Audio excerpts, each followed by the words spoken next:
Okay, നമസ്കാരം. Teaching ആസ്പിരൻസിന്റെ രണ്ടാമത്തെ class ആണ്. ഗൂഗിൾ മീറ്റ് ആണ് അല്ലേ? നമ്മുടെ ഡിസ്കഷൻസ് ഒക്കെ കാര്യമായിട്ട് ഭംഗിയായിട്ട് മുന്നോട്ട് പോകുന്നു. നിങ്ങൾക്ക് ആവശ്യത്തിന് സമയം തന്നു നോട്ടൊക്കെ പ്രിപ്പയർ ചെയ്യാനും ഒക്കെ ആയിട്ട് അല്ലേ? ആദ്യം തന്നെ പറയട്ടെ, ഇനി ഇങ്ങനെ ഒരു അവസരം ഉണ്ടാകില്ല. ഇനി ഇങ്ങനെയൊന്നും ഉണ്ടാകാനും പാടില്ല. അതായത് നോട്ട് പ്രിപ്പയർ ചെയ്യാൻ പ്രത്യേക ഒരു ടൈമും നമ്മുടെ ഗ്രൂപ്പ് ഒന്ന് അഡ്മിൻ ഓൺലി ആക്കുന്നതും ഒന്നും ഇങ്ങനെയൊന്നും ഞാൻ ചെയ്യുന്നതല്ല. അപ്പോൾ അതൊന്നും ഇനി ഉണ്ടാവാതെ എല്ലാവരും കൃത്യമായിട്ട് അന്നന്ന് തന്നെ നോട്ടുകൾ കൃത്യമായിട്ട് പ്രിപ്പയർ ചെയ്യുക. അതുപോലെ തന്നെ വോയിസ് ഒരു കാരണവശാലും പെൻഡിങ് വരരുത്. 8 തൊട്ട് 9 വരെയുള്ള സമയത്തിനുള്ളിൽ നമ്മൾ വോയിസ് ഇടുക. അത് ഇടാൻ പറ്റുന്നില്ല എന്നുണ്ടെങ്കിൽ തീർച്ചയായിട്ടും എന്നെ അറിയിച്ച ശേഷം അന്ന് നിങ്ങൾ കിടക്കുന്നതിന് മുമ്പായിട്ട് എപ്പോഴാണെങ്കിലും വോയിസ് ഇടുക. പിന്നെ നോട്ടുകളും കൃത്യമായി തയ്യാറാക്കുക. ഇതിനകത്ത് അശ്വതി ടീച്ചറൊക്കെ നന്നായിട്ട് ശ്രമിക്കുന്നുണ്ട്. നന്നായിട്ട് നോട്ടുകളൊക്കെ നന്നായിട്ട് പ്രിപ്പയർ ചെയ്യുന്നുണ്ട്. അഞ്ജൻ ടീച്ചർ കാര്യമായിട്ട് ശ്രമിക്കുന്നുണ്ട്. പറയുന്ന കാര്യങ്ങളെ പോസിറ്റീവായിട്ട് എടുക്കുന്നുണ്ട്. അതൊക്കെ ഒരുപാട് സന്തോഷമുള്ള കാര്യമാണ് കേട്ടോ അഞ്ജൻ ടീച്ചറെ. എല്ലാം ശരിയാവും. നമ്മൾ കൂടെ തന്നെ ഉണ്ട്. എല്ലാ നെഗറ്റീവ്സും മാറ്റി നമ്മൾ അടിപൊളിയായിട്ട് മുന്നോട്ട് പോകും. ഇതേ പ്രശ്നമുള്ള ഒരു ടീച്ചറൊക്കെ ഉണ്ടായിരുന്നു. പേര് ഞാനിപ്പോൾ പറയുന്നില്ല, റെക്കോർഡ് ആയതുകൊണ്ട്. അപ്പോൾ അവരൊക്കെ ഈ പറയുന്ന പോലെ സ്വയം തിരുത്തി നമ്മൾ കുഞ്ഞുനാൾ തൊട്ട് ഇത്രയും കാലം യൂസ് ചെയ്ത് വന്നിരുന്ന ലാംഗ്വേജ്, നമ്മുടെ ആ കൊളോക്കിയൽ ഭാഷ പെട്ടെന്ന് മാറത്തില്ല. പക്ഷെ ടീച്ചേഴ്സ് ആണ്, ക്ലാസ് റൂമിലാണ് സംസാരിക്കുന്നത് എന്നൊക്കെ വരുമ്പോൾ നമ്മൾ കുറേയും കൂടെ ബോധപൂർവം ക്ലാസ്സിൽ ചെല്ലുമ്പോൾ മാറ്റും. പക്ഷെ ഇന്റർവ്യൂ ബോർഡിന് മുമ്പിൽ പിന്നെയും നമുക്കൊരു അബദ്ധമൊക്കെ വരാനുള്ള സാധ്യതയുണ്ട്.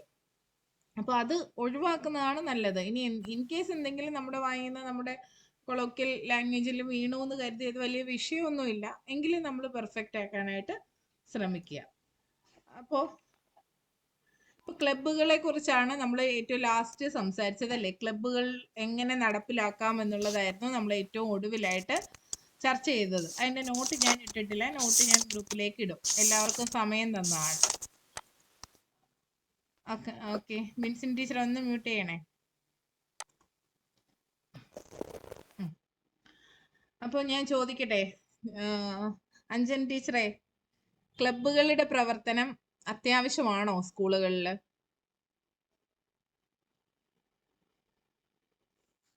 തീർച്ചയായും ക്ലബ്ബുകളുടെ പ്രവർത്തനം ഒരു നല്ല വിദ്യാലയത്തിനെ സംബന്ധിച്ച് അത്യാവശ്യമാണ്. എന്തുകൊണ്ടാണ് ടീച്ചർ അങ്ങനെ മറുപടി പറഞ്ഞേ? അത് എന്തുകൊണ്ടാണെന്ന് പറഞ്ഞാൽ നമ്മുടെ പഠന പ്രവർത്തനങ്ങളോടൊപ്പം പാഠ്യേതര പ്രവർത്തനങ്ങൾ നല്ല രീതിയിൽ ഒരു വിദ്യാലയത്തിൽ നടക്കണം. അതിന് ക്ലബ്ബുകൾ വളരെ അത്യാവശ്യമാണ്. ഇപ്പൊ ക്ലബ്ബുകൾ എന്ന് പറയുമ്പോൾ ഒരു ക്ലബില് ആ ഒരു കുട്ടിക്ക് ഏത് തരത്തിലുള്ള അഭിരുചിയാണ് ഉണ്ടാവേണ്ടത്, അതിനനുസരിച്ചായിരിക്കണം ആ കുട്ടി ചേരേണ്ട ക്ലബ്ബ്. അപ്പോ എങ്ങനെയാണ് ഒന്നിലധികം കുട്ടികൾ ചേർന്ന് ഒരു ക്ലബ്ബ് രൂപീകരിക്കുകയും അതിന്റെ ലീഡർ സ്ഥാനത്ത് ഒരു കുട്ടിയെ തന്നെ ചുമതലപ്പെടുത്തുന്നതായിരിക്കണം ഏറ്റവും ഉചിതം. പക്ഷേ മേൽനോട്ടത്തിനായിട്ട് ഒരു അധ്യാപിക ഉണ്ടായിരിക്കണം.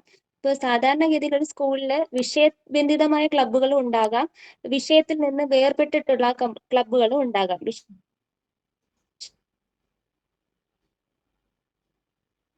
പറഞ്ഞോ ടീച്ചറെ, പറയുന്നുണ്ടോ അതോ സ്റ്റക്ക് ആവുന്നുണ്ട് ഇടയ്ക്ക് നെറ്റ്?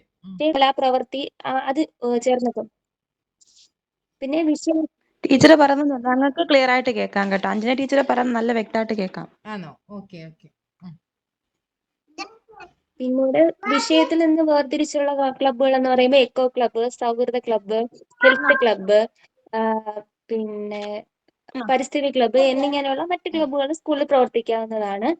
ഇതിന് ഓരോ അധ്യാപികയെ ചുമതലപ്പെടുത്തുകയും അതിനനുസൃതമായ പ്രവർത്തനങ്ങൾ സ്കൂളിൽ നടപ്പിലാക്കുകയും ചെയ്യും. ഇതിനൊരു മിനിറ്റ്സ് ബുക്ക് സൂക്ഷിക്കുന്നത് നല്ലതാണ്. കാരണം മുൻ വർഷത്തിൽ ചെയ്ത പ്രവർത്തനങ്ങളിൽ നിന്ന് വ്യത്യസ്തമായിട്ട് എന്തെല്ലാം പ്രവർത്തനങ്ങൾ ചെയ്യാം, കഴിഞ്ഞ പ്രവർത്തനങ്ങളിൽ നിന്ന് മികച്ച രീതിയിലും വ്യത്യസ്തമായ രീതിയിലും പുതിയ പ്രവർത്തനങ്ങൾ എന്തെല്ലാം നടത്താം എന്നൊക്കെ നമുക്ക് ഓരോ ആഴ്ചയിലും കൂടുന്ന മീറ്റിങ്ങിലൂടെ തീരുമാനങ്ങളൊക്കെ എടുക്കാവുന്നതാണ്. പിന്നീട് എന്തെങ്കിലും വ്യത്യസ്തമായത്, പിന്നെ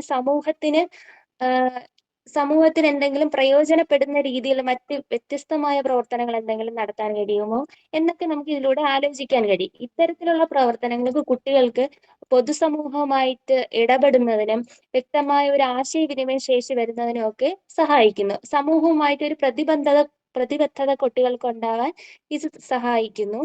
പിന്നെ ക്ലാസ് മുറിക്ക് അകത്ത് ഒതുങ്ങി പഠിക്കുന്നതിൽ നിന്ന് വ്യത്യസ്തമായി ഒരു വാതിൽപ്പൂറ പഠന സാധ്യത ഇതിൽ കാണാം. പിന്നെ ഇതൊക്കെ തന്നെയാണ് ടീച്ചറെ. അപ്പൊ നന്നായിട്ട് പറഞ്ഞു അല്ലേ? നന്നായിട്ട് പറഞ്ഞു. പോയിന്റുകളെല്ലാം ഉണ്ടായിരുന്നു. എന്റെ ചോദ്യം എന്തുവായിരുന്നു? ക്ലബ്ബ് പ്രവർത്തനങ്ങൾ എങ്ങനെയാണ് വിദ്യാലയം അല്ല, ക്ലബ് ഒരു സ്കൂളിന് ആവശ്യമുണ്ടോ? ആവശ്യമാണ്? എന്തുകൊണ്ടാ ടീച്ചർ ക്ലബ്ബ് ആവശ്യമാണ് എന്ന് പറഞ്ഞതെന്നാ ഞാൻ ചോദിച്ചത്. ടീച്ചർ പറഞ്ഞു വന്നപ്പോ അതെങ്ങോട്ട് പോയി? വിവിധ തരത്തിലുള്ള ക്ലബ്ബുകള് ക്ലബ്ബുകള് അതെങ്ങനെ ക്ലബിന്റെ കൊണ്ടുപോകണം, പ്രവർത്തനം എങ്ങനെ നടത്തണം എന്നതിലേക്ക് പോയി. മനസ്സിലായോ? ചോദിച്ച മനസ്സിലായി. ചോദ്യം ക്ലബ്ബ് സ്കൂളുകൾക്ക് ആവശ്യമാണോ? എന്തുകൊണ്ടാണ് അഞ്ജന ടീച്ചർ ക്ലബ്ബ് ആവശ്യമാണ് എന്ന് പറഞ്ഞത്? അപ്പോ ക്ലബ്ബുകൾ എന്തുകൊണ്ട് ആവശ്യമാണെന്ന് പറഞ്ഞാൽ സ്കൂളിൽ എന്തുകൊണ്ടായിരിക്കും ക്ലബ്ബുകൾ ആവശ്യമെന്ന് പറയുമ്പോ ഇന്ന ആശയവിനിമയത്തിന് ആ ഒരു സാധ്യതയല്ലേ ടീച്ചറെ പറഞ്ഞത്? സാധ്യതയാ ഞാൻ പറഞ്ഞത്. പിന്നെ നമ്മൾ ഒരു ചോദ്യം ചോദിക്കുമ്പോ ആ ചോദ്യം കേട്ട് ആ ചോദ്യത്തിന്റെ ഉള്ളിൽ നിന്നുകൊണ്ട് ഉത്തരം പറയുക എന്നുള്ളത് കേട്ടോ. അപ്പൊ എങ്കിൽ ഇന്റർവ്യൂവിന് അടുത്ത ചോദ്യവും അവർക്ക് ചോദിക്കണം അല്ലെ? അതിനുള്ള ഗ്യാപ്പും കൊടുക്കുക. ടീച്ചർ അവതരണം നന്നായിരുന്നു. പോയിന്റ്സ് എല്ലാം ഉണ്ട്. ഒരുവിധം നന്നായിട്ടെല്ലാം പറഞ്ഞു. എല്ലാം അതായത് അടുക്കും ചിട്ടയോടെ പറഞ്ഞു. അടുത്ത പോസിറ്റീവ് എന്ന് വെച്ചാല് നമ്മൾ ഈ പറഞ്ഞ ഉച്ചാരണ പിശകോ അല്ലെങ്കിൽ മറ്റൊന്നും വന്നില്ല. കുറേം കൂടെ ശ്രദ്ധയോടെ സംസാരിച്ചു അല്ലേ? നന്നായി പറഞ്ഞു. ഇപ്പം കോൺഫിഡന്റ് ആയി പറഞ്ഞു, ഉച്ചത്തിൽ പറഞ്ഞു, നന്നായി പറഞ്ഞു, തെറ്റുകളില്ലാതെ പറഞ്ഞു. അപ്പൊ അവിടെ നമ്മൾ ടീച്ചർ ഇനി ശ്രദ്ധിക്കേണ്ട എന്താ? ചോദിക്കുന്ന ചോദ്യത്തിന് കൃത്യമായ മറുപടി, ചോദ്യം കൃത്യമായി കേൾക്കുക. അതെ, നല്ല കേൾവിക്കാരായിരിക്കുക. എന്താ നമ്മളോട് ചോദിക്കുന്നേ എന്നത് ഒന്നുകൂടി ഒന്ന് ശ്രദ്ധിച്ച് ഉത്തരം പറയുക. ഓക്കെ. ഇനി അശ്വതി ടീച്ചറിനോട് ചോദിക്കട്ടെ. ഒരു ക്ലബിന്റെ എനിക്ക് എന്റെ സ്കൂളില് ഒരു ശാസ്ത്ര ക്ലബ്ബ് ഓർഗനൈസ് ചെയ്യണം. ശാസ്ത്ര ക്ലബ്ബ് നടത്താൻ ഞാൻ തീരുമാനിച്ചു. അപ്പൊ അതിന്റെ പ്രാധാന്യം എനിക്ക് കുട്ടികളെ എങ്ങനെ അറിയിക്കാം? ശാസ്ത്ര ക്ലബിന്റെ പ്രാധാന്യം കുട്ടികളിലേക്ക് എനിക്ക് എത്തിക്കണം. അപ്പൊ എന്തൊക്കെ പ്രവർത്തനങ്ങൾ എനിക്ക് നടത്താം, അല്ലെങ്കിൽ ഏതൊക്കെ രീതിയിൽ എനിക്ക് ആ കുട്ടികളെ ശാസ്ത്രത്തോട് അടുപ്പിക്കാം, ശാസ്ത്ര ക്ലബിലേക്ക് കുട്ടികളെ കൊണ്ടുവരാം? കൂടുതലും ശാസ്ത്രത്തോട് അഭിരുചി ഉള്ളവരായിരിക്കണം ശാസ്ത്ര ക്ലബിൽ അംഗങ്ങളാകേണ്ടത്. അഭിരുചിയോ ടീച്ചറെ? അഭിരുചിയുള്ളവരായിരിക്കണം ശാസ്ത്ര ക്ലബിൽ അംഗങ്ങളാവേണ്ടത്.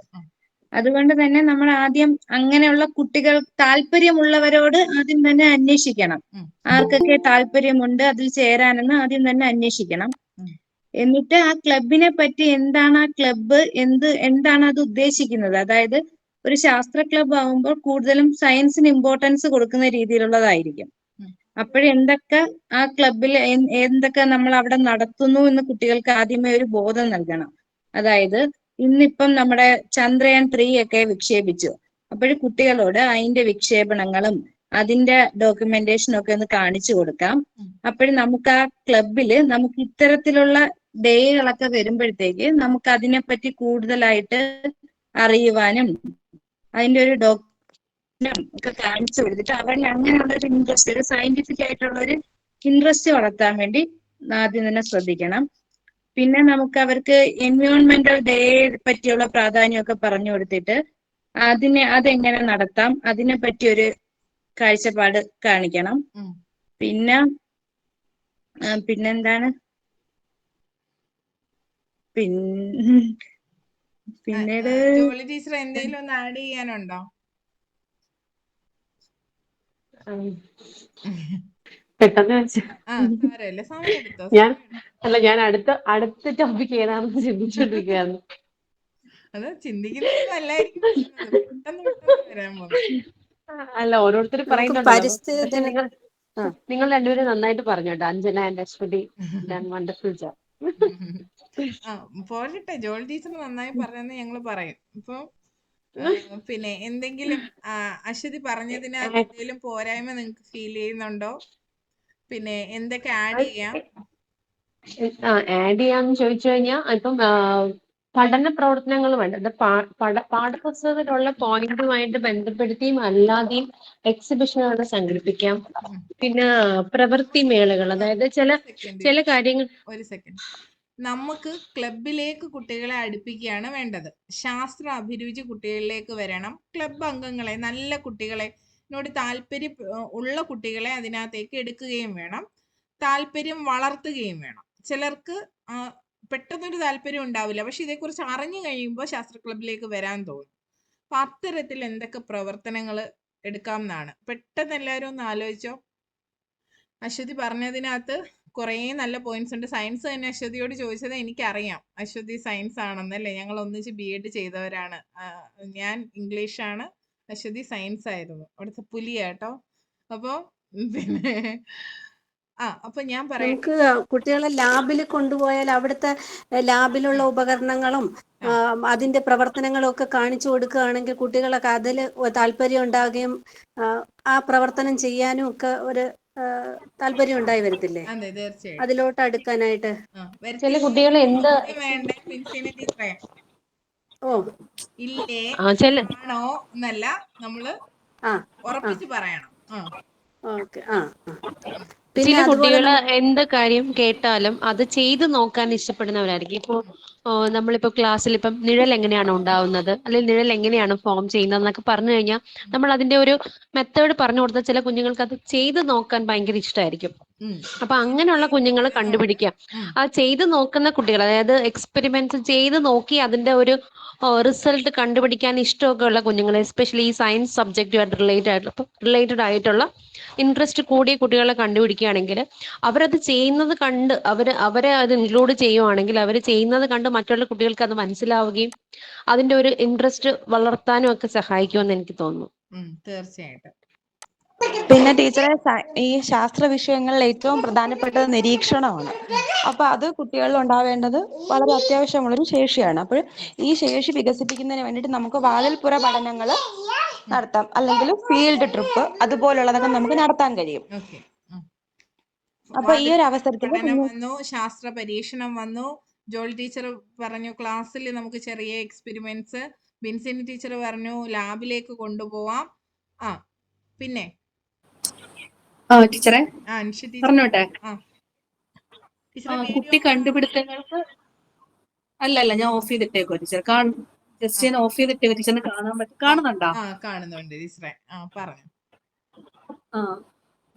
കുട്ടി കണ്ടുപിടുത്തങ്ങൾക്ക് പ്രോത്സാഹനം നൽകുക. കാരണം കുട്ടികൾ എപ്പോഴും കണ്ടുപിടിക്കാൻ ത്വരയുള്ളവരാണ്, അന്വേഷണ ത്വരയുള്ളവരുമാണ്. അപ്പൊ അത്തരത്തില് ഇപ്പൊ നമ്മൾ പൊതുവെ കുട്ടികൾ ഓരോ കണ്ടുപിടുത്തങ്ങൾ നടത്തുന്നത്, ചെറിയ ചെറിയ വാഹനങ്ങൾ പോലുള്ളത്, പിന്നെ ഇലക്ട്രിക് ആയിട്ടുള്ള ബന്ധപ്പെട്ടത്, അങ്ങനെ ഒരുപാട് കണ്ടുപിടുത്തങ്ങൾക്ക് കുട്ടികൾ മുന്നോട്ട് വരുന്നവരാണ്. അപ്പൊ അതിനുള്ള സാധ്യതകൾ നമ്മൾ ചെയ്തു കൊടുക്കുക, അവരെ പ്രോത്സാഹിപ്പിക്കുക.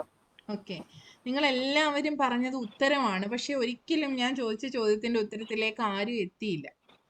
അതായത് ക്ലബിലേക്ക് കുട്ടികളെ അടുപ്പിക്കണം, അല്ലേ? ശാസ്ത്ര അഭിരുചി കുട്ടികളിൽ വളർത്തണം, അവരെ ക്ലബിലേക്ക് എടുക്കണം എന്നാ ഞാൻ പറഞ്ഞത്. ക്ലബിൽ വന്നു കഴിഞ്ഞിട്ട് ചെയ്യാൻ പറ്റുന്ന കാര്യങ്ങളെ കുറിച്ചല്ല ഞാൻ ചോദിച്ചത്, അല്ലേ? ക്ലബിലേക്ക് കുട്ടികളെ അടുപ്പിക്കണം, ശാസ്ത്രബോധം തോന്നണം, ഒരു ഇൻട്രസ്റ്റ് വരുത്തണം. അതിനെന്ത് ചെയ്യാൻ കഴിയുമെന്നാണ് ചോദിച്ചത്. ഇപ്പൊ ഒരു സ്കൂള് തുറക്കുമ്പോൾ ഒരിക്കലും ഇന്ന കുട്ടി ഇന്ന ക്ലബിലേക്കെന്ന് ഒരു അധ്യാപികയും പറയാൻ പറ്റില്ല. പുതിയതായി വരുന്ന കുട്ടികളുണ്ടാവും, ചിലപ്പോൾ അവരുടെ ഇഷ്ടങ്ങൾ മാറിയിട്ടുണ്ടാവും, അല്ലെ? വെക്കേഷൻ ഒക്കെ കഴിഞ്ഞ് വരുമ്പോൾ താല്പര്യങ്ങൾ മാറും. പണ്ട് ഡോക്ടർ ആണോ എന്ന് പറഞ്ഞവര് ആരും ഇപ്പം എല്ലാവരും ഡോക്ടർ അല്ല, അല്ലേ? അവരുടെ ഇഷ്ടങ്ങൾ മാറിയിട്ടുണ്ട്. അതുപോലെ അപ്പൊ നമുക്ക് എന്ത് ചെയ്യാൻ കഴിയും എന്ന് ചോദിച്ചാൽ ഞാൻ പറയുന്ന ഉത്തരം നിങ്ങളൊന്ന് ആലോചിച്ച് നോക്കുക. ശരിയാണെങ്കിൽ ഓക്കെ. അപ്പോൾ ഈ കുട്ടികളെ, അശ്വതി ടീച്ചറിനൊക്കെ സിമ്പിൾ എക്സ്പെരിമെന്റ്സ് അറിയായിരിക്കും. എന്തെങ്കിലും ഒരു സിമ്പിൾ എക്സ്പെരിമെന്റ് പറയോ? സിമ്പിൾ എക്സ്പെരിമെന്റ് LP തലത്തിൽ പറ്റുന്ന, LP UP തലങ്ങളിൽ. മറ്റേ ഇതുണ്ടല്ലോ, പാറ്റ ഗുളിക വെച്ചിട്ട് ഉത്പാദനത്തിന്റെ പാറ്റ ഗുളിക എങ്ങനെ ടീച്ചറെ പ്രോസസ് ഒന്ന് പറഞ്ഞേ? തുറന്നു വെച്ചിട്ട് അതാണോ? തുറന്നു വെച്ചിട്ട് അത് പിന്നീട് അത് എന്തായി പോകുന്ന? അത് ഖരം നേരിട്ട് വാതകാവസ്ഥയിലോട്ട് മാറുന്ന സപ്ലിമെന്റ്. വാതകാവസ്ഥയിലേക്ക് അല്ലേ? വാതകാവസ്ഥ. ആ ഓക്കെ. അങ്ങനെ ഒരു എക്സ്പെരിമെന്റ്. പിന്നെ ഞാൻ പറയട്ടെ, നമ്മൾ ഈ ഉരുളക്കിഴങ്ങ് ന്യൂട്ടന്റെ 3-ാം ചലന നിയമം അനുസരിച്ച് 4-ാം ക്ലാസ്സിൽ ഒരു പരീക്ഷണം നടത്തുമല്ലോ. ബലൂൺ ഇങ്ങനെ വീർപ്പിച്ച് ഇങ്ങനെ നൂലിലൂടെ ഇങ്ങനെ കടത്തി വീർപ്പിച്ച് വിടുമ്പോഴത്തേക്ക് അത് എതിർദിശയിലേക്ക് ഇങ്ങനെ സ്പീഡിന് പോകുന്നത്. ഓക്കെ. അപ്പൊ അങ്ങനെ ഇപ്പൊ എൽ നിങ്ങൾക്ക് പി തലത്തിൽ അത് വരുമോ ടീച്ചറെ? എൽ പിയിൽ അത് പോസിബിൾ ആണോ? എൽ പിയിലൊക്കെ 4-ാം അത് ക്ലാസ്സിലുണ്ട്. LP-യിലെ 4-ാം ക്ലാസ്സിൽ അങ്ങനെ ഒരു പാഠം ഉണ്ട്. ഉണ്ടല്ലേ? അങ്ങനെ അതുപോലെ പരീക്ഷണം വായുവിന്റെ ചെറിയ ചെയ്യിപ്പിക്കാറുണ്ട്. പരീക്ഷണങ്ങൾ, ബലൂണൊക്കെ ഉപയോഗിച്ചിട്ടുള്ള ചെറിയ ചെറിയ പരീക്ഷണങ്ങളുണ്ട്. ഇപ്പൊ നമ്മൾ അത് കൊച്ചു അതെ അതെ. ശാസ്ത്രമേളകൾക്ക് കൊണ്ടുപോകുന്ന പരീക്ഷണങ്ങളുണ്ട്. ഇപ്പൊ നമുക്ക് എല്ലാ കുട്ടികളെയും വിളിച്ചിരുത്തി ഇത്തരം ഏതെങ്കിലും ഒരു പരീക്ഷണം അവർക്ക് കാണിച്ചു കൊടുക്കാം അല്ലെ? ഇതെന്തുകൊണ്ട് എന്നുള്ള ചിന്ത കുട്ടികളിലേക്ക് എന്തുകൊണ്ട് എന്ന് നമ്മളിങ്ങനെ പറയാറുണ്ട്. കുട്ടികൾക്ക് ഈ ഒരു ചിന്തയാണ് കൂടുതൽ. എന്തുകൊണ്ട് സംഭവിച്ചു, ഇതിന് പിന്നിൽ എന്താണ് എന്ന്. അപ്പൊ അവരിലേക്ക് ഒരു ക്യൂരിയോസിറ്റി എത്തത്തക്ക രീതിയിൽ നമുക്ക് പരീക്ഷണങ്ങൾ സംഘടിപ്പിക്കാം. അല്ലെങ്കിൽ ഇപ്പൊ നമുക്ക് എല്ലാവർക്കും എല്ലാത്തിനും അറിവുള്ളവരാവണമെന്നില്ല. നമുക്ക് എക്സ്റ്റേണൽ ആയിട്ടുള്ളവരുടെ സഹായം, അതിന് BRC തലത്തിലും ഒക്കെ ഉള്ളവരുടെ സഹായം നമുക്ക് സ്വീകരിക്കാം അല്ലേ? അപ്പൊ അങ്ങനെ പരീക്ഷണങ്ങൾ സംഘടിപ്പിക്കാം.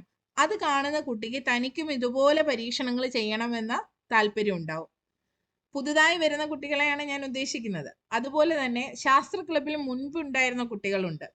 ആ കുട്ടികൾ ശാസ്ത്രമേളകൾക്ക് പോയിട്ടുള്ളവരുമാണ്, ചെറിയ പരീക്ഷണങ്ങളൊക്കെ നടത്തിയവരുമാണ്. ആ കുട്ടികളെ കൊണ്ട് നമുക്ക് അവിടെ മറ്റു കുട്ടികളുടെ മുന്നിൽ എന്ത് ചെയ്യാം? പരീക്ഷണങ്ങൾ അവതരിപ്പിക്കാം. അതിന്റെ കണ്ടെത്തലുകൾ അവർ നിന്ന് പറയുന്നത്. അപ്പൊ നമ്മൾ ആരാധനയോടെ നമ്മളൊക്കെ നോക്കി കണ്ടിട്ടുണ്ടല്ലേ അങ്ങനെയുള്ള കുട്ടികളെ നമ്മൾ പഠിക്കുമ്പോൾ. അതുപോലെ ഈ മറ്റു കുട്ടികളും ചെറിയ കുട്ടികളും എന്ത് ചെയ്യും? ആരാധനയോടെ ഈ കുട്ടികളെ നോക്കിക്കാണും.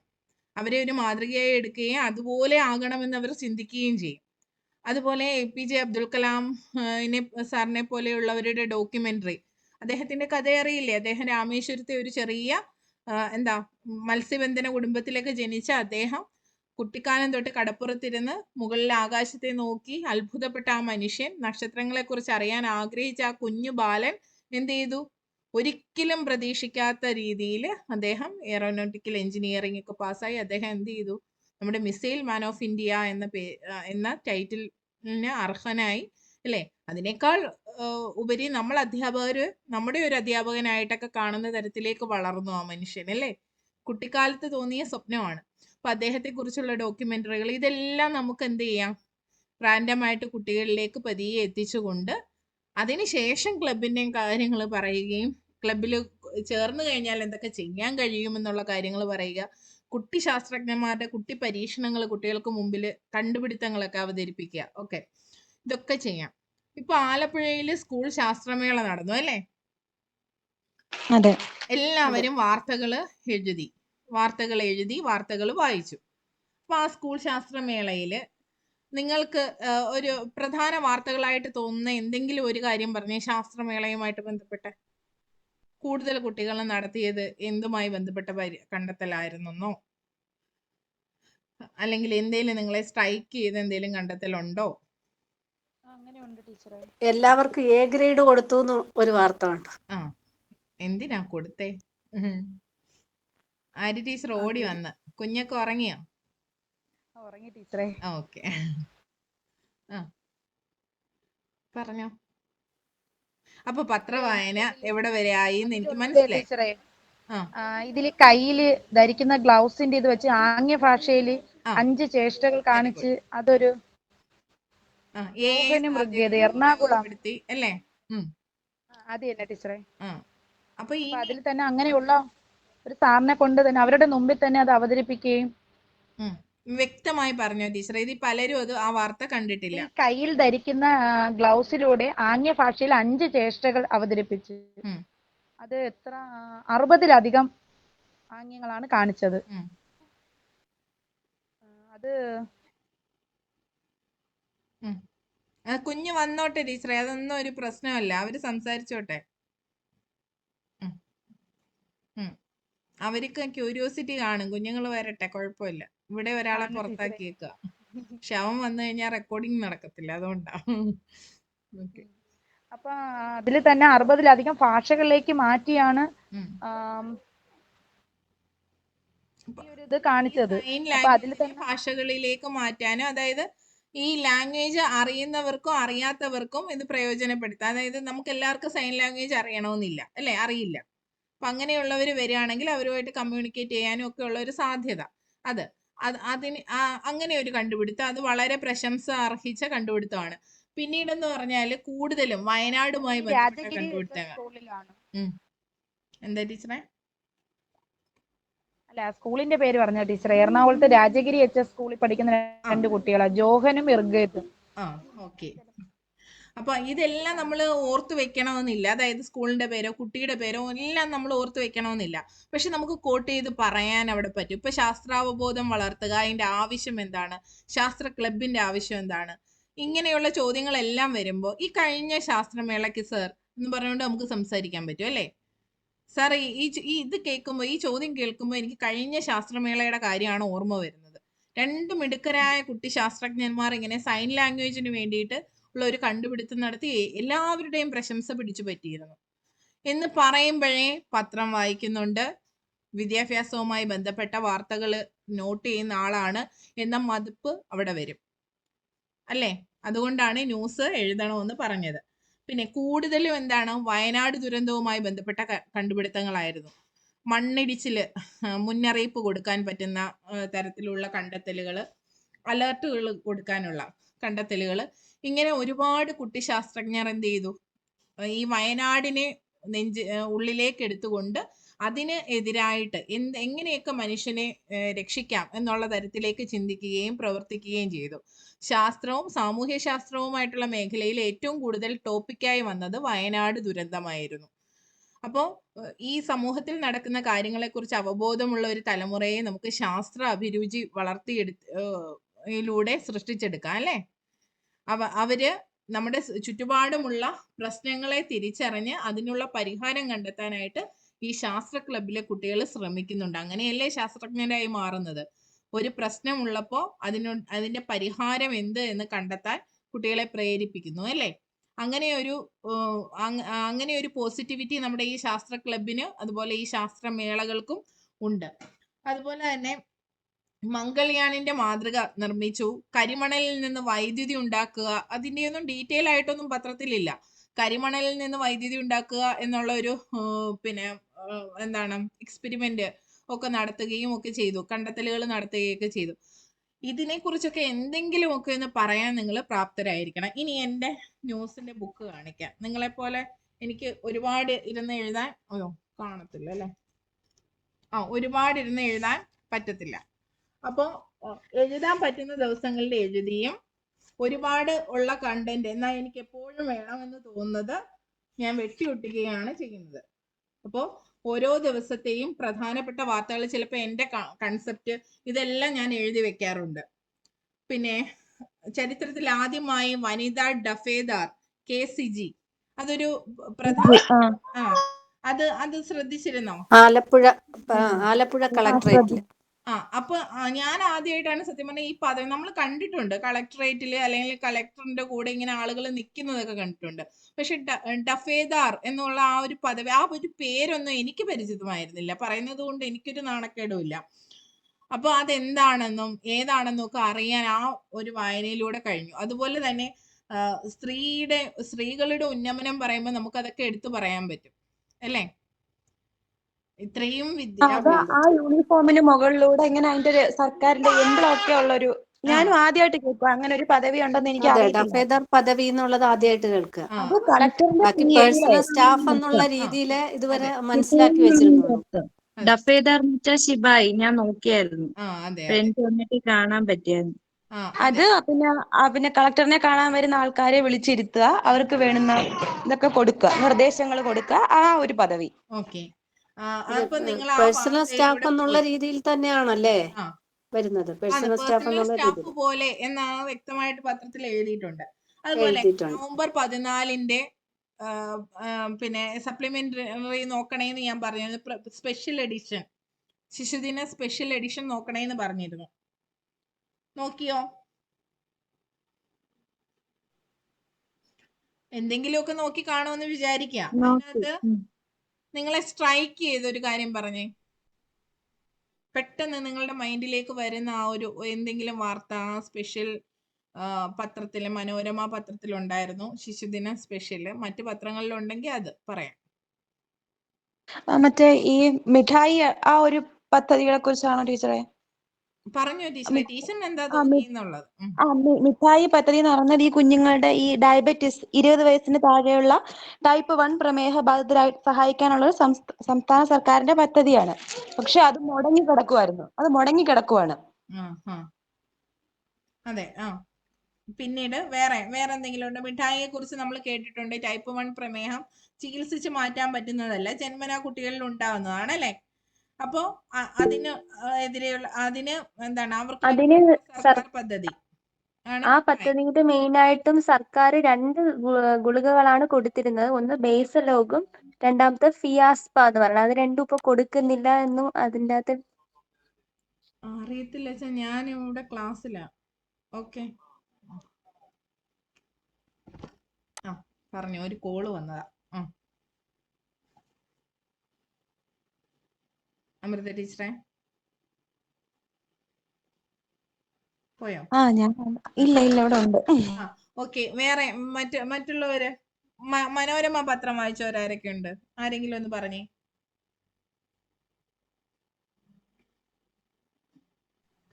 ജവഹർലാൽ നെഹ്റുവിനെ പറ്റിയുള്ള ന്യൂസ് ഒരുപാടുണ്ടായിരുന്നു. അതുണ്ടായിരുന്നു, അത് തീർച്ചയായിട്ടും കാണും. വേറെ ഉം.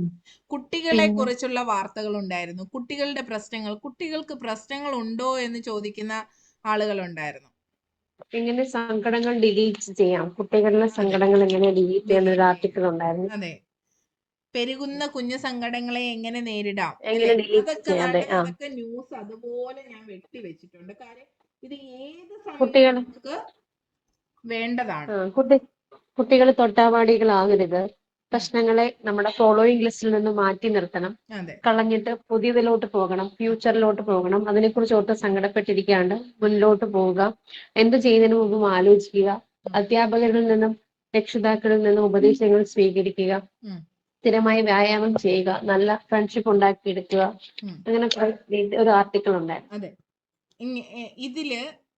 ഇതൊക്കെ ഇന്റർവ്യൂവിന് വരുമോ എന്ന് ചോദിച്ചാൽ തീർച്ചയായും വരും. ഇത് നമ്മുടെ പത്രം വായിച്ചത് കൊണ്ട് ഇന്റർവ്യൂവിന് ഇങ്ങനെ ഒരു സാധ്യത ഉണ്ടല്ലോ എന്നുള്ള ചിന്ത നമ്മുടെ മനസ്സിലേക്ക് വരും. അതുകൊണ്ടാണ് ഏത് വഴിയിലും നമുക്ക് ചോദ്യം വരാം. ഇതൊക്കെ ഞങ്ങൾ കഴിഞ്ഞ പ്രാവശ്യം കുട്ടികളുടെ പ്രശ്നങ്ങൾ എന്നൊക്കെ പറഞ്ഞ് ഡിസ്കസ് ചെയ്ത ടോപ്പിക്കുകളുണ്ട്. അപ്പം അന്ന് ഇങ്ങനെ ഈ ടോപ്പിക്ക് പറയുമ്പോഴത്തേക്ക് ആളുകൾ ചോദിക്കും, കൊച്ചു കുട്ടികൾക്ക് എന്താ പ്രശ്നമെന്ന്. 1ാം ക്ലാസ്സിലെ കുട്ടിക്ക് പ്രശ്നമില്ലേ? ഉണ്ടോ? ഉണ്ട്. എന്തൊക്കെ പ്രശ്നങ്ങൾ വരാം കുട്ടികൾക്ക്? കുട്ടികളെ മറ്റു കുട്ടികൾ ഒറ്റപ്പെടുത്തുന്ന പ്രശ്നം വരാം. അതൊരു ചിത്രം ഈ ഒരു പ്രാവശ്യം ഇങ്ങനെ കണ്ടതാണ്. ഒരു കുഞ്ഞു ഒറ്റയ്ക്കിരുന്ന് ഫുഡ് കഴിക്കുന്നത്. അവള് മാത്രം, ഒരു മോളാ, ആ മോള് മാത്രമേ ഉള്ളൂ ഫുഡ് കഴിക്കുന്നത്. ബാക്കി എല്ലാരും മാറി ഇരുന്ന് കഴിക്കുന്നു. ആ കുഞ്ഞു മാത്രം ഒറ്റയ്ക്കിരുന്ന് കഴിക്കുന്നു. പക്ഷെ അതിന് താഴെ ആൾക്കാർ പോസിറ്റീവായിട്ടാണ് കമന്റ് ഇടുന്നത്. അവൾ ഒറ്റയ്ക്ക് തുഴഞ്ഞു വന്നവളാണ്, അവൾ ഒറ്റയ്ക്ക് മതി എന്നൊക്കെ. പക്ഷെ അത് കാണുമ്പോൾ ഒരു സങ്കടം വരും. ആ കുഞ്ഞു ഒറ്റയ്ക്കിരുന്ന് കഞ്ഞി കോരി കുടിക്കുക. അതൊരു ഒറ്റപ്പെടലല്ലേ? തീർച്ചയായിട്ടും പിന്നെ വീട്ടിൽ നിന്നുള്ള പ്രശ്നങ്ങൾ ആ കുഞ്ഞു മനസ്സിനെ വേദനിപ്പിക്കാം. തീർച്ചയായിട്ടും രക്ഷിതാക്കള് തമ്മില് വേർപിരിയല്, ഇതെല്ലാം കുട്ടികളെ ബാധിക്കും അല്ലേ? അപ്പോ കുഞ്ഞുങ്ങളെ അലട്ടുന്ന പ്രശ്നങ്ങൾ എന്തൊക്കെയെന്ന് ചോദിച്ചാല് കുടുംബപരമായിട്ടുള്ള കാര്യങ്ങൾ, സുഹൃത്തുക്കളുമായി ബന്ധപ്പെട്ട പ്രശ്നങ്ങൾ, അതായത് സൗഹൃദത്തിൽ പിണക്കങ്ങൾ പോലും കുഞ്ഞുങ്ങളുടെ മനസ്സിനെ വല്ലാതെ ബാധിക്കാറുണ്ട് അല്ലെ. അതുപോലെ തന്നെ ഈ പറയുന്ന ഇപ്പൊ പിരിഞ്ഞു നിൽക്കുന്ന പേരൻസ് ഉണ്ട്, മക്കളെ വേണ്ട എന്ന് പറയുന്നത് കേൾക്കേണ്ടി വരുന്ന കുട്ടികളുണ്ട്. അതുപോലെ ഇതൊന്നും വേണ്ട, മൊബൈലിന്റെ അഡിക്ഷൻ ഉണ്ട്, കുട്ടികളുടെ പ്രശ്നങ്ങളാണത്. അവർക്ക് പഠിക്കണമെന്ന് ആഗ്രഹമുണ്ട്, പക്ഷെ പഠിക്കാൻ കഴിയുന്നില്ല. ചിന്തയിൽ മൊത്തവും മൊബൈലും ഗെയിമും അല്ലെങ്കിൽ യൂട്യൂബ് ചാനൽ ഇങ്ങനെയുള്ള കാര്യങ്ങളായിരിക്കും അവരുടെ മൈൻഡിലേക്ക് വരിക. പിന്നെ ക്വാളിറ്റി ടൈം കിട്ടാത്തതിന്റെ പ്രശ്നമുണ്ട്. രക്ഷിതാക്കള് തിരക്കുള്ളവരാണ്. അതാണ് ഇപ്പോഴത്തെ തലമുറ നേരിടുന്ന ഏറ്റവും വലിയ പ്രശ്നം എന്ന് പറയുന്നത്. അപ്പോ ക്വാളിറ്റി ടൈം എങ്ങനെ വേണം, ഇതൊക്കെ ആ പത്രത്തിൽ കൃത്യമായിട്ട് എഴുതിയിട്ടുണ്ട്. അത് എഴുതാതെ തന്നെ നമുക്കറിയാം, അധ്യാപകരായ നമുക്ക് കാര്യങ്ങൾ അറിയാം. എങ്കിലും ഞാൻ പറയാണ്, ഇപ്പൊ ക്വാളിറ്റി ടൈം എങ്ങനെയാ ക്വാളിറ്റി ടൈം? ആര്യ ടീച്ചർ പറഞ്ഞു. ആര്യ ടീച്ചറിന് ഒരു കുഞ്ഞും ബേബിയും പിന്നെ 2ാം ക്ലാസ്സിൽ പഠിക്കുന്ന ഒരു മോനും ഒക്കെയാണ്. ടീച്ചർ കുഞ്ഞിന് ക്വാളിറ്റി ടൈം കൊടുക്കുവോ? മൂത്ത ആൾക്ക്. ഇളയാൾക്ക് കൊടുത്താലും അങ്ങനെ അറിയത്തില്ല ഇപ്പൊ. ഉം.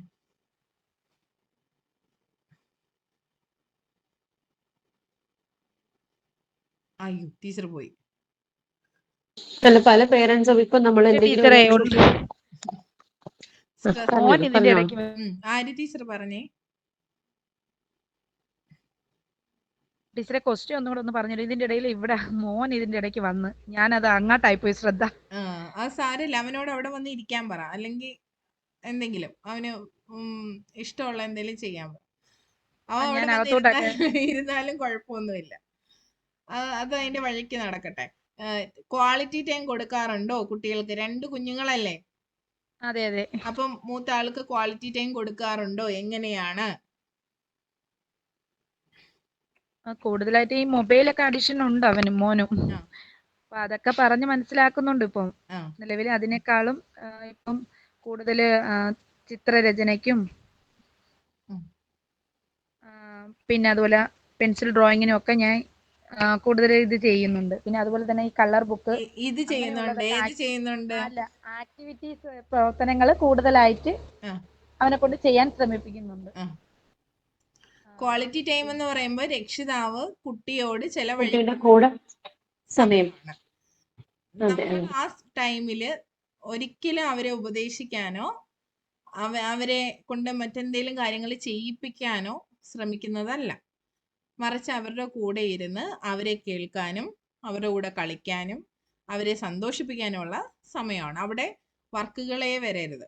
അപ്പൊ അത് ചെയ്തിട്ടില്ലാത്തവര് ഉണ്ടെങ്കിൽ അവര് ചെയ്യുക.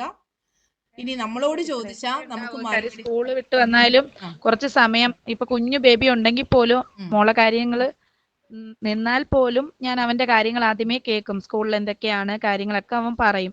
അപ്പൊ സ്കൂളിലെ കൂട്ടുകാര് തമ്മിലുള്ള പ്രശ്നങ്ങളും ക്ലാസ്സിലെ കാര്യങ്ങള് ടീച്ചർ അതുപോലെ തന്നെ ക്ലാസ്സിൽ എഴുതിയ കാര്യങ്ങള് അവന് സമ്മാനം കിട്ടിയ കഥ പറച്ചിലിന് അവന് എ ഗ്രേഡ് കിട്ടി. അപ്പൊ അതിന് ടീച്ചർ അവന്റെ ക്ലാസ് ടീച്ചർ ഒരു മുട്ടായി മേടിച്ചു കൊടുത്തെന്ന് പറഞ്ഞു. ഞാൻ ചോദിച്ചു മോൻ മാത്രം അത് കഴിച്ചോ? അപ്പൊ പറഞ്ഞു ഇല്ല അമ്മ ഞാൻ എല്ലാവർക്കും കൊടുത്തു, അതിൽ നിന്ന് ഇത്തിരിച്ചേ കൊടുത്തു. ഞാൻ പറഞ്ഞു അത് നല്ല കാര്യം, അങ്ങനെ വേണം ചെയ്യാനെന്ന് പറഞ്ഞ്. അപ്പൊ അതെല്ലാം കേൾക്കാറുണ്ട്. പിന്നെ അതുപോലെ തന്നെ പഠിക്കാതിരിക്കുമ്പോഴായാലും അവന്റെ കൂടെ ഇരിക്കുന്നുണ്ട്. പിന്നെ ഇതുപോലെ കാർട്ടൂണൊക്കെ ഒരുപാട് മൊബൈലിൽ ഇത്തിരി കാണുന്ന ആളായിരുന്നു. പൊതുവെ ഞാൻ അതിൽ നിന്നൊക്കെ മാറ്റം വരുത്തി. ഇപ്പോ ക്രയോൺസ് ഒക്കെ ഉപയോഗിച്ച് അതിന്റെ കൂടെ തന്നെ ഞാനും ഇരിക്കും. അപ്പൊ അവന് ആ കളർ ഏതാണ് ഇതിന് മാച്ച് ചെയ്യുന്ന അതൊക്കെ അവൻ എന്നോട് ചോദിക്കുകയും അവന്റെ കൂടെ ഇരുന്ന് അതിനെല്ലാം മറുപടി നമ്മുടെ പ്രസൻസ് എന്ന് പറയുമ്പോൾ നമ്മൾ അടുത്തിരിക്കുന്നതല്ല, മറിച്ച് അവൈലബിലിറ്റി അല്ലേ? അവര് ആവശ്യപ്പെടുമ്പോൾ നമ്മൾ അവരുടെ കൂടെ ഉണ്ടാകണം. നമ്മൾ മറ്റു കാര്യങ്ങൾ ചെയ്തുകൊണ്ട് കൊടുക്കുന്ന ടൈം ഒരിക്കലും ക്വാളിറ്റി ടൈം അല്ല. നമ്മളെല്ലാം മാറ്റിവെച്ച് അവർക്ക് വേണ്ടി കൊടുക്കുന്ന സമയമാണ് ക്വാളിറ്റി ടൈം എന്ന് പറയുന്നത്. ഇതൊക്കെ ചോദ്യമായിട്ട് വരാം കേട്ടോ. എങ്ങനെയാണ് കുട്ടികളുടെ മാനസിക ഉല്ലാസം നമുക്ക് വീണ്ടെടുക്കാനാവുക, അല്ലെങ്കിൽ കുട്ടികൾ മാനസിക ഉല്ലാസമുള്ള കുട്ടികളെ സൃഷ്ടിക്കാൻ എങ്ങനെയാണ് കഴിയുക എന്ന് ചോദിച്ചാൽ, ഒന്ന് പേരന്റിങ്ങിന്റെ കാര്യം ടീച്ചേഴ്സിന് ചെയ്യാൻ പറ്റുന്നതല്ല. പക്ഷെ എങ്കിലും നമുക്ക് പറയാം, ഒരു മാനസിക ഉല്ലാസമുള്ള കുട്ടി തീർച്ചയായും നല്ല ഒരു കുടുംബത്തിൽ നിന്ന് വരുന്ന നല്ല കുടുംബ പശ്ചാത്തലത്തിൽ നിന്ന് വരുന്ന കുട്ടിയായിരിക്കും. നല്ല കുടുംബ പശ്ചാത്തലം എന്ന് ഉദ്ദേശിക്കുന്നത് ഒരിക്കലും സാമ്പത്തിക സ്ഥിതിയല്ല, സന്തോഷം നിറഞ്ഞ കുടുംബത്തിൽ നിന്ന് വരുന്ന ആയിരിക്കും മാനസിക ഉല്ലാസം അനുഭവിക്കുക. അപ്പൊ എൻ്റെ ക്ലാസ്സിലെ ഓരോ കുട്ടിയുടെയും കുടുംബ പശ്ചാത്തലം എങ്ങനെയുള്ളതാണ് എന്ന് ഞാൻ മനസ്സിലാക്കും അല്ലേ? തീർച്ചയായിട്ടും അത് നമ്മൾ ചെയ്യുകയും കുട്ടികളോട് ചോദിക്കുകയും അച്ഛൻ അമ്മ അവരുടെ തൊഴില് അവരുടെ സാമ്പത്തിക സ്ഥിതി, സാമ്പത്തിക പിരിമുറുക്കമൊക്കെ ഉള്ള വീടുകളിലാണെങ്കിൽ കുഞ്ഞുങ്ങൾ അതിന്റെ ആഫ്റ്റർ എഫക്ട്സ് നന്നായിട്ട് അറിയുന്നവരായിരിക്കും. അപ്പൊ അത് പിന്നെ ഓണമൊക്കെ വരികയാണെങ്കിൽ എല്ലാ കുട്ടികൾക്കും ഒരുപോലെ ഓണക്കോടിയൊക്കെ ഉണ്ടോ? കുഞ്ഞിന്റെ മനസ്സിലെ വിഷമങ്ങൾ ഇതൊക്കെ ആയിരിക്കും. അപ്പൊ അതിനെന്ത് പരിഹാരം കാണാം? ഇതെല്ലാം ഒരു അധ്യാപിക A to Z എല്ലാ കാര്യവും അറിയണം. അല്ലാതെ ക്ലാസ്സിൽ നന്നായി പഠിപ്പിക്കാൻ പറ്റും, എനിക്ക് കണ്ടന്റ് എത്തിക്കാൻ പറ്റും എന്നുള്ളത് ഒരിക്കലും ഒരു അധ്യാപിക ആകുന്നില്ല അല്ലെ? അപ്പൊ മാനസിക ഉല്ലാസമുള്ള കുട്ടികളെ എങ്ങനെയൊക്കെ വാർത്തെടുക്കാം എന്ന് ചോദിച്ചാൽ, നല്ല കുടുംബ പശ്ചാത്തലം ഒരുക്കിക്കൊണ്ട്, അതുപോലെ തന്നെ സ്കൂളില് കുട്ടികളുമായിട്ട് കൂടുതൽ സൗഹൃദം സൃഷ്ടിച്ചുകൊണ്ട്, കുട്ടികൾക്ക് നല്ല സൗഹൃദ അന്തരീക്ഷം ഒരുക്കിക്കൊണ്ട്, അതായത് നല്ല സുഹൃത്ത് വലയങ്ങൾ ഉണ്ടാക്കാൻ അവരെ സഹായിച്ചുകൊണ്ട് നമുക്ക് കുട്ടികളെ ഉല്ലാസവാന്മാരാക്കാം. അവരുടെ എനർജി വിനിയോഗിക്കണം അല്ലെ? ഒരു എനർജി ബണ്ടിലാണ് കുട്ടികൾ അല്ലെ? നമ്മള് ഈ വെള്ളമൊക്കെ അണകെട്ടി ഇങ്ങനെ നിർത്തിയിട്ടേ അത് പൊട്ടിച്ച് വരുമ്പോൾ ഉള്ള ഒരു അവസ്ഥ ഒന്ന് ആലോചിച്ച് നോക്കിക്കേ. അതുപോലെയാണ് നമ്മൾ ഈ കുഞ്ഞുങ്ങളെ പിടിച്ചു വെക്കുമ്പോൾ സംഭവിക്കുന്നത് അല്ലേ? അവരെ അടക്കി വെച്ച് അവരെ അടിച്ചമർത്തി വെച്ച് കഴിഞ്ഞാൽ അവർക്ക് സ്വതന്ത്രമായി സഞ്ചരിക്കാനാവില്ല. അതെപ്പോഴും പൊട്ടിത്തെറിക്കാൻ സാധ്യതയുണ്ട്, അവരുടെ സ്വഭാവവും എല്ലാം. അപ്പൊ അവർക്ക് എന്ത് ചെയ്യണം? അവർക്ക് ആക്ടിവിറ്റീസ് കൊടുക്കണം, എപ്പോഴും പ്രവർത്തനങ്ങൾ കൊടുത്തുകൊണ്ട് അവരെ പിന്നെ എന്താ എപ്പോഴും പ്രവർത്തനങ്ങൾ കൊടുത്തുകൊണ്ട് അവരെ ആക്റ്റീവാക്കി വെക്കണം. അപ്പൊ ഇതെല്ലാം നമ്മൾ ശ്രദ്ധിക്കേണ്ട കാര്യങ്ങളാണ്. അപ്പൊ ഇത് പത്രവാർത്തയിൽ നിന്നാണ് അങ്ങനെ ഒരു ചോദ്യത്തിലേക്ക് പോയത്. അതുപോലെ കുട്ടികളുടെ പ്രശ്നങ്ങൾ പറയുമ്പോൾ എന്തൊക്കെയാണ് നമ്മുടെ കുഞ്ഞുങ്ങൾ നേരിടുന്ന പ്രശ്നങ്ങൾ എന്നാണ് നമ്മൾ ചോദിച്ചത്. ഒന്ന് കുടുംബത്തിൽ നിന്നുള്ള പ്രശ്നങ്ങളുണ്ട്, അതൊക്കെ പോട്ടെ. 3 വയസ്സുകാരി വരെ അതിക്രമത്തിന് വിധേയരാകുന്നു അല്ലെ? 3 അല്ല, 6 മാസം മുതൽ നമ്മൾ കേട്ട വാർത്തകളാണ് ഇതൊക്കെ. ടീച്ചറെ ഇവിടെ 5-ൽ തന്നെ 2.5 വയസ്സുള്ള കുഞ്ഞിന് അതെ, 2.5 വയസ്സ് 6 മാസം ഞാനൊക്കെ ഡിഗ്രിയിൽ പഠിക്കുമ്പോൾ കേട്ട വാർത്തകളാണ്. അങ്ങനെ ഓരോ കുട്ടിക്കുമെതിരെ ഉണ്ടാകുന്ന അതിക്രമങ്ങൾ. അപ്പൊ അത് ഇത്തരം പ്രശ്നങ്ങൾ എങ്ങനെയാ നമുക്ക് അധ്യാപകർക്ക് കൈകാര്യം ചെയ്യാനാവുക? ഞാൻ നടന്ന ഒരു കാര്യം പറയാം, അറിഞ്ഞ ഒരു കാര്യമാണ്, കൂടുതൽ വിവരങ്ങൾ പറയാൻ നിവർത്തിയില്ല. ഒരു സ്കൂളിലെ ചില കുട്ടികൾക്ക് ഇത്തരം ദുരനുഭവം ഉണ്ടായപ്പോൾ അത് പിന്നീട് കേസാവുകയും പ്രതിയെ ശിക്ഷിക്കുകയോ ഒക്കെ ചെയ്തു. ഒരു അധ്യാപിക ചെയ്ത രീതി ഇനി ഇത് ആവർത്തിക്കില്ല എന്ന് സ്കൂളിൽ നിന്ന് തന്നെയുള്ള ഒരു സ്റ്റാഫിൽ നിന്ന് നേരിട്ട അനുഭവമാണ്. എനിക്ക് കൂടുതൽ വ്യക്തമായി പറയാൻ പറ്റില്ല. ഇനി ഇത് ആവർത്തിക്കില്ല എന്ന് സ്റ്റാഫിൽ നിന്ന് എഴുതി വാങ്ങുന്നു. അതാണോ അതിനുള്ള പരിഹാരം? അത് ഇതുപോലെ നമ്മളെപ്പോലെ ഇതുപോലെ ഇരുന്ന് ആക്റ്റീവായി ഇരുന്ന് ഇത്തരം ആദർശങ്ങളെല്ലാം ഉൾക്കൊണ്ട് എല്ലാം കേട്ട് സ്കൂളിലേക്ക് ജോയിൻ ചെയ്ത ഒരു അധ്യാപികയാണ്. എല്ലാം പെർഫെക്റ്റ് ആക്കുമെന്ന വലിയ വാശിക്കാരിയായ ഒരു അധ്യാപിക ചെന്ന് പെട്ടപ്പോൾ ഇങ്ങനെ ഒരു അവസരം വന്നപ്പോൾ പക്ഷെ അവർ പെട്ടെന്ന് ഉണർന്ന് പ്രവർത്തിച്ചത് ഈ ഒരു രീതിയിലാണ്. ഇനി ഇത് ഉണ്ടാകില്ല എന്നുള്ള രീതിയിലേക്ക് എഴുതി മേടിക്കുകയൊക്കെ ചെയ്ത് ആണ് കൈകാര്യം ചെയ്തത്. നിങ്ങളാണ് ഒരു അധ്യാപികയെങ്കിൽ എല്ലാവരും ഈ ചോദ്യത്തെക്കുറിച്ച് ആലോചിക്കുക. നിങ്ങളുടെ ക്ലാസ്സിലെ ഒരു കുട്ടിയാണ് ശാരീരികപരമായിട്ടോ മാനസികമായിട്ടോ ദുരുപയോഗം ചെയ്യപ്പെട്ടത് എങ്കിൽ നിങ്ങൾ എങ്ങനെയാണ് നടപടി സ്വീകരിക്കുക?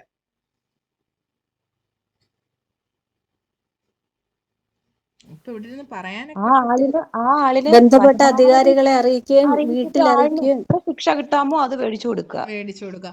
ബന്ധപ്പെട്ട അധികാരികളെ അറിയിക്കുക എന്ന് പറയുമ്പോൾ ആരൊക്കെയാണ് ബന്ധപ്പെട്ട അധികാരി? എങ്ങനെയാണ് അതിന്റെ പ്രോസസ് ഒന്ന് പറഞ്ഞേ. നമ്മൾ എങ്ങനെയാണ് അതിനെ കൈകാര്യം ചെയ്യേണ്ടത്?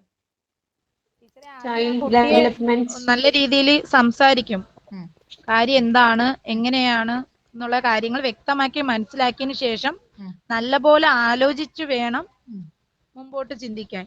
കാര്യം ആ കുട്ടിയുടെ ഭാവി ജീവിതത്തിൽ അത് ബാധിക്കാത്ത വിധവും നമുക്ക് ടീച്ചേഴ്സിന്റെ ഇടയിൽ തന്നെ ആയാൽ പോലും ഇപ്പോ ടീച്ചർ പറഞ്ഞില്ല ഒരു സംഭവം, അത് തന്നെ അതുപോലെ ചിന്തിക്കുന്ന പല ടീച്ചേഴ്സും നമ്മുടെ ഇടയിലും കാണും. അപ്പൊ നമുക്ക് ഏകദേശം അറിയാം ഓരോരുത്തർ എങ്ങനെയാണ് അപ്പൊ അതിന് വേണ്ട ആരെയാണോ നമ്മൾ ചൂസ് ചെയ്യേണ്ടത് അവരുമായിട്ട് നല്ലപോലെ സംസാരിച്ച് അതിനുശേഷം മാത്രമേ ആരെയാണ് നമ്മൾ ചൂസ് ചെയ്യേണ്ടത്. ഇങ്ങനെ നമ്മൾ ശിശുക്ഷേമ വകുപ്പിനെ അറിയിക്കണം. അതുപോലെ നമ്മൾ ഡയറക്റ്റ് ശിശുക്ഷേമ വകുപ്പിനെയാണോ അറിയിക്കേണ്ടത്? അത് നമ്മൾ പ്രധാന അധ്യാപികയെ അറിയിക്കണം. സ്കൂൾ അധികാരികൾ വഴി കുട്ടിയുടെ അറിയിച്ചിട്ട് ശേഷം വേണ്ട തുടർ നടപടികൾ എടുക്കാം. ഇപ്പൊ ആദ്യം കുട്ടിയുമായി സംസാരിക്കണം. കുട്ടിയുമായി സംസാരിക്കുമ്പോൾ നമ്മൾ അധ്യാപകർ ചില കാര്യങ്ങൾ ഉള്ളിൽ വെച്ചേക്കണം. ചില കുഞ്ഞുങ്ങള് ഇങ്ങനെ മാനിപ്പുലേറ്റ് ചെയ്ത് പറയുന്ന കുട്ടികളുണ്ട്. ചെറിയ കാര്യത്തെ വലുതാക്കി അത് ഈ ഇടയ്ക്ക് ഒരു സംഭവം ഉണ്ടായി. സംഭവം എന്ന് പറഞ്ഞാല് ഒരു 10 വയസ്സുള്ള ഒരു പെൺകുട്ടി ഒരു ബംഗാളിയായ ഒരു വ്യക്തി ആ കുട്ടിയെ ശാരീരികമായി ഉപദ്രവിച്ചു എന്ന് പറഞ്ഞ് പോലീസിൽ കേസ് കൊടുത്തു. അങ്ങനെ ഒരു സംഭവം അടുത്ത ഒരു വീട്ടിൽ ചെന്ന് കുഞ്ഞ് പറയുമായിരുന്നു. പക്ഷെ അങ്ങനെ ഒരു സംഭവം ഉണ്ടായില്ല എന്ന് അവസാനം തെളിഞ്ഞു എന്ന് പറഞ്ഞാല് ആ കുട്ടിയുടെ പോലീസ് അന്വേഷിച്ചു. ആ രൂപം പറയുന്ന ഒരു വ്യക്തി അവരെ വീടിനടുത്ത് ഒരു പുതിയ വീട് പണി നടക്കുന്നു, ബംഗാളികളുണ്ട്, പണിയുണ്ട്, എല്ലാം ശരി. കുഞ്ഞ് പറയുന്ന രൂപമുള്ള ഒരു വ്യക്തിയില്ല പോലീസ് അന്വേഷണത്തിൽ നിന്ന്. അത് കേസായി കോടതിയിൽ വന്നു. അപ്പോഴ് കുട്ടിയെ കൊണ്ടുവന്നു. സ്വകാര്യമായിട്ട് സംസാരിക്കുന്ന രീതിയുണ്ട്. എന്താണ് സംഭവിച്ചതെന്ന്. അപ്പോൾ ഹസ്ബൻഡിന്റെ അടുത്താണ് കൊണ്ടുവന്നത്. അപ്പോൾ ചോദിച്ച് കാര്യങ്ങൾ ചോദിച്ചു. അതിനെ ആദ്യം ഒരു റാപ്പോയിലാക്കണം. കുഞ്ഞിനെ ആ ഒരു മെന്റാലിറ്റിയിലോട്ട് കൊണ്ടുവന്നിട്ട് അമ്മയും കൂടെയുണ്ട്. സംസാരിച്ചു വന്നപ്പോൾ ഫസ്റ്റിലെ തന്നെ മനസ്സിലായി ഇതിൽ എന്തോ ഒരു ഇത് ഉണ്ട് എന്ന് മനസ്സിലായി. അപ്പോൾ കുഞ്ഞ് ഉടനെ തന്നെ പറഞ്ഞു അത് ഞാൻ ചുമ്മാതെ പറഞ്ഞതാണെന്ന്. അപ്പോൾ കുട്ടിയുടെ അമ്മയോട് ചോദിച്ചപ്പോൾ പറഞ്ഞു, സാർ അങ്ങനെ ഒരു സംഭവം നടക്കാൻ ഞങ്ങളുടെ വീട്ടിൽ യാതൊരു ചാൻസും ഇല്ല. ഞാൻ എപ്പോഴും വീട്ടിലുണ്ട്. പക്ഷെ കുഞ്ഞ് ഇങ്ങനെ പറയുന്നതെന്ന് വെച്ചാൽ ഒരാൾ വന്നു വായിൽ തുണി തിരുകി ശരീരത്തിൽ പിടിച്ചു എന്നുള്ളതാ പറയുന്നത്. പക്ഷെ അങ്ങനെ ഒരു സംഭവം നടന്നില്ല എന്ന് അവസാനം കുഞ്ഞ് തന്നെ പറഞ്ഞു. ഞാൻ സംഭവം ആ കുട്ടി ഉണ്ടാക്കാൻ കാരണം ഒരു ദിവസം സ്കൂളിൽ പോകാൻ രാവിലെ ബസ് സ്റ്റാൻഡിലേക്ക് നടന്നു പോയപ്പോൾ ഒരു ബംഗാളി ആ കുഞ്ഞിന്റെ ബാഗും കണ്ട തട്ടിയപ്പോൾ അങ്ങോട്ട് നീങ്ങി നിൽക്കാനും കണ്ട പറഞ്ഞു. ആ വൈരാഗ്യമാണ് ആ 10 വയസ്സുള്ള കുഞ്ഞ് ഇങ്ങനെ ചെയ്തു എന്ന് അയൽവീട്ടിൽ ചെന്ന് പറഞ്ഞതും ആ ബംഗാൾ ഒരാളിനെതിരെ തിരിയാൻ കാരണം. അങ്ങനെ ഒരാളിനെ പിടിക്കാൻ കഴിയാത്തത് കൊണ്ട് അങ്ങനെ ഒരു വ്യക്തി രക്ഷപ്പെട്ടു. അല്ലാന്നുണ്ടെങ്കിൽ ആ വ്യക്തി പ്രശ്നത്തിലാവും, ജയിലിൽ പോകും, കിടക്കും, അങ്ങനെയുള്ള ഒരുപാട് പ്രശ്നം ഉണ്ടാകുമായിരുന്നു. പക്ഷെ കുട്ടികളുടെ അത് എന്താ കാരണമെന്ന് അമ്മയോട് അന്വേഷിച്ചപ്പോൾ പറയുന്നത് മൊബൈൽ സ്ഥിരമായി ഉപയോഗിക്കും. എത്ര പറഞ്ഞാലും മൊബൈലിന്റെ ഉപയോഗം ഒഴിവാക്കില്ല. എവിടെ വെച്ചിരുന്നാലും എത്ര പ്രശ്നം ഉണ്ടാക്കിയാലും ആ കുഞ്ഞ് മൊബൈൽ എടുക്കുക തന്നെ ചെയ്യുള്ളൂ. അപ്പോൾ കുട്ടികൾ മാനിപ്പുലേറ്റ് ചെയ്യാനും മിടുക്കരായിട്ടുള്ള കുട്ടികളുണ്ട്. അത് 10 വയസ്സേ ഉള്ളൂ. അത് പെൺകുട്ടിയാണ്. ഇപ്പോഴത്തെ കുട്ടികൾക്ക് എല്ലാ കാര്യങ്ങളെ കുറിച്ചും കുറച്ചുകൂടി നമ്മളൊക്കെ അറിയുന്നതിനേക്കാൾ നേരത്തെ കുട്ടികൾ അറിയുന്നതാണ്. അതിന് പോസിറ്റീവ്സും ഉണ്ട്, നെഗറ്റീവ്സും ഉണ്ട്. അപ്പം ആര്യ ടീച്ചർ പറഞ്ഞ ഒരു പോയിന്റ്, കുട്ടിയുടെ ഭാവി ജീവിതത്തിന് പ്രശ്നം വരാത്ത രീതിയിൽ കൈകാര്യം ചെയ്യാം. നമ്മുടെ എല്ലാവരുടെയും മനസ്സിലുള്ളതാണത്. പക്ഷെ അവിടെ നമ്മൾ പോലും അറിയാതെ പല കേസുകളും ഒതുക്കപ്പെടുന്നതും ഈ ഒരു ചിന്തയിലാണ്. അപ്പൊ ടീച്ചർ ആ ഒരു ലെവലിലല്ലേ ടീച്ചർ പറഞ്ഞതെങ്കിൽ ഞാൻ പറഞ്ഞതാണ്, പലരും അത്തരം ചിന്തയിൽ പിന്നെ കേസ് കൊടുക്കേണ്ട, അതുപോലെ ശിക്ഷിക്കപ്പെടേണ്ട പലരും ശിക്ഷിക്കപ്പെടാതെ പോകുന്നുണ്ട്.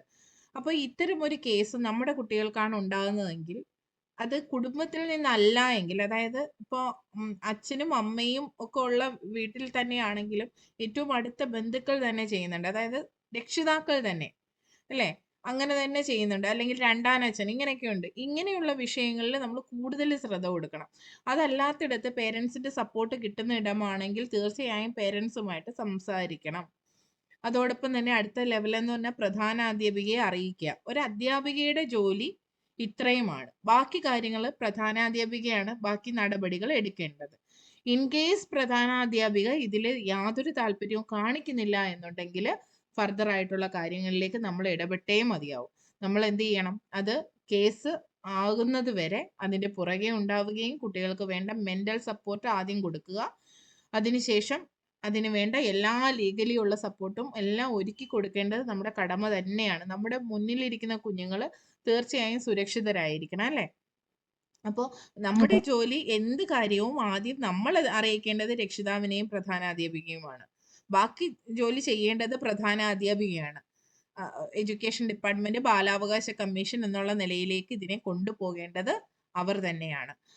നമ്മുടെ മുന്നിലേക്ക് വരുന്ന ഇത്തരം പ്രശ്നങ്ങൾ അനുഭവപ്പെടുന്ന കുട്ടികളെ എങ്ങനെ നമ്മൾ ഡീൽ ചെയ്യണമെന്ന് ചോദിച്ചാൽ ആദ്യം നമ്മൾ അവർക്ക് മെന്റൽ സപ്പോർട്ടാണ് കൊടുക്കേണ്ടത്. അവർ അനുഭവിച്ച മാനസികപരമായിട്ട് അവരനുഭവിച്ച ആ സമ്മർദ്ദം എത്രത്തോളം ഉണ്ടെന്ന് മനസ്സിലാക്കി ആദ്യം ആ കുട്ടിയുടെ ആ പ്രശ്നം പരിഹരിക്കാനുള്ള മെന്റൽ സപ്പോർട്ട് നമ്മൾ കൊടുക്കണം. അത് കൗൺസിലിങ്ങിന്റെ രീതിയിലും കുട്ടിക്ക് കൂടുതൽ ആത്മവിശ്വാസം കൊടുക്കത്തക്ക രീതിയിലും ഒരിക്കലും കുറ്റപ്പെടുത്താതെ അവരോടൊപ്പം നിന്നുകൊണ്ട് ആയിരിക്കണം. അപ്പം നമ്മളിനി ഞാൻ എന്തായാലും ടോപ്പിക്ക് തരും, എങ്കിലും ഞാൻ പറയാണ്, കുട്ടികൾക്കെതിരെയുള്ള അതിക്രമങ്ങളെ കുറിച്ച് തീർച്ചയായിട്ടും അറിഞ്ഞിരിക്കുക.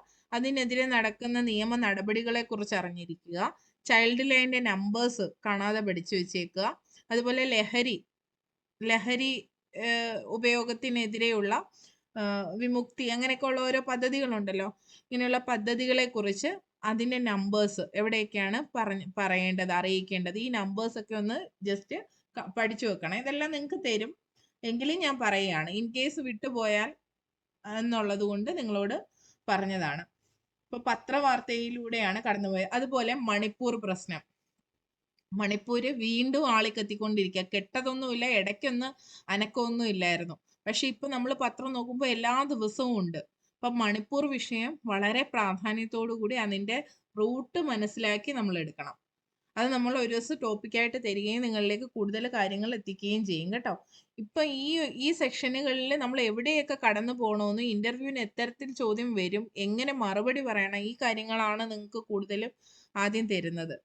ഒന്നിനെ കുറിച്ചും വറീഡ് ആവണ്ട, എല്ലാം ശരിയാവും. ഒരുപാട് പോയിന്റുകൾ നമുക്ക് ഇനിയും ഡിസ്കസ് ചെയ്യാനും ഉണ്ട്. എല്ലാം നമ്മൾ ചെയ്യും. അതുപോലെ മറന്നു പോകുമോ എന്നുള്ള പേടി വേണ്ട. ഇതുപോലെ വെച്ചിട്ട് ആദ്യം മുതലുള്ള ഓരോന്നും നിങ്ങളോട് ചോദിക്കും. ഇനി എന്താ ദേശീയ വിദ്യാഭ്യാസ ദിനം എന്നായിരുന്നു? നവംബർ 11. നവംബർ 11. ജോളി ടീച്ചർ ചിരിക്കുക, ഓർത്തെടുക്കാൻ പറ്റുന്നില്ല. നവംബർ 11 ദേശീയ വിദ്യാഭ്യാസ ദിനമായിരുന്നു അല്ലെ? എന്തുകൊണ്ടാണ് ദേശീയ വിദ്യാഭ്യാസ ദിനത്തിന് നവംബർ 11 തിരഞ്ഞെടുത്തത്? മൗലാന അബ്ദുൽ കലാം ആസാദ് മൗലാന അബ്ദുൽ കലാം ആസാദിന്റെ ജന്മദിനമായിരുന്നു അല്ലെ? അപ്പൊ അദ്ദേഹത്തെ കുറിച്ചുള്ള വിവരങ്ങളൊന്നും നോക്കണം. നമ്മൾ നേരത്തെ ഡോക്ടർ എസ് രാധാകൃഷ്ണനെ കുറിച്ച് പൂർണ്ണമായ വിവരങ്ങൾ നോക്കിയിരുന്നു. അതുപോലെ നിങ്ങളോട് ചോദിക്കാൻ സാധ്യതയുള്ള ഒരു ടോപ്പിക്കാണ് മൗലാന അബ്ദുൽ കലാം ആസാദ്. ബിൻസിന് ടീച്ചറെ ഒന്ന് നോട്ട് ചെയ്തിട്ട് എനിക്കൊന്ന് അയച്ചേക്കണേ. ഇത് നമുക്ക് ആ ടോപ്പിക് അയക്കാം. അതെ, അത് പത്രത്തിൽ ഉണ്ടായിരുന്നു. കഴിഞ്ഞ ഒരു ദിവസം പത്രത്തിൽ ഉണ്ടായിരുന്നു. ഇടണമെന്ന് എന്നെ ഒന്ന് ഇടണം. Okay okay. അതുപോലെ വേറൊരു വാർത്ത നവംബർ 11 തന്നെ ഒരു വാർത്തയായിരുന്നു. കരളും കണ്ണിലെ കോർണിയയും 3D പ്രിന്റിൽ നിർമ്മിക്കാൻ ശ്രീചിത്രയിൽ ഗവേഷണം. സാങ്കേതിക വിദ്യ ഉപയോഗിച്ചുകൊണ്ടുള്ള കൃത്രിമ കോർണിയ നിർമ്മാണം മുയലിൽ പരീക്ഷിച്ച് വിജയിച്ചു. ശ്രീചിത്രയിലാണ് എന്നുള്ളത് ഓർക്കുക. 3D പ്രിന്റിങ്ങിലൂടെ എന്നൊക്കെ പറയുമ്പോൾ നമ്മൾ അതിനെക്കുറിച്ച് കൂടുതൽ സാധ്യതകൾ മനസ്സിലാക്കേണ്ടിയിരിക്കുന്നു. അതായത് ഇതൊക്കെ എവിടെ ഉപയോഗിക്കാൻ പറ്റുന്നതെന്ന് വെച്ചാൽ ശാസ്ത്ര പുരോഗതിയെ കുറിച്ച് ചോദ്യം ചോദിക്കും. അപ്പൊ നിങ്ങൾക്ക് അല്ലാതെ ഇന്ന ശ്രീചിത്രയിൽ നടത്തിയ ഒരു ഗവേഷണം പറയൂ, അല്ലെങ്കിൽ ഈയിടെയായിട്ട് നടത്തിയ കണ്ടുപിടുത്തം എന്താ, ഇതൊന്നും അല്ല ചോദിക്കുന്നത്. ഇതെല്ലാം നമ്മൾ അറിയുന്നത് എന്തിനാണെന്ന് ചോദിച്ചാൽ ശാസ്ത്രപരമായിട്ട് ഒരു ചോദ്യം ചോദിച്ചാൽ അപ്പോഴേ നിങ്ങൾ ഇത് പറയണം. കേരളം ശാസ്ത്ര മേഖലയിൽ പുരോഗതി കൈവരിച്ചുകൊണ്ടിരിക്കുകയാണ്.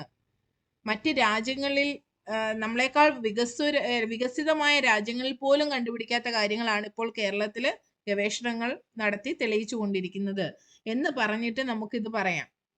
ശ്രീചിത്ര മെഡിക്കൽ ഇൻസ്റ്റിറ്റ്യൂട്ടിന്റെ കാര്യമൊക്കെ നമുക്ക് പറയാം. ഇത് നമ്മുടെ വിദ്യാഭ്യാസ രീതി അത്രത്തോളം പ്രാധാന്യമുള്ളതാണ് എന്നൊക്കെ ഉള്ള രീതിയിലേക്ക് നമുക്ക് അതിനെ കൊണ്ട് എത്തിക്കാൻ കഴിയണം.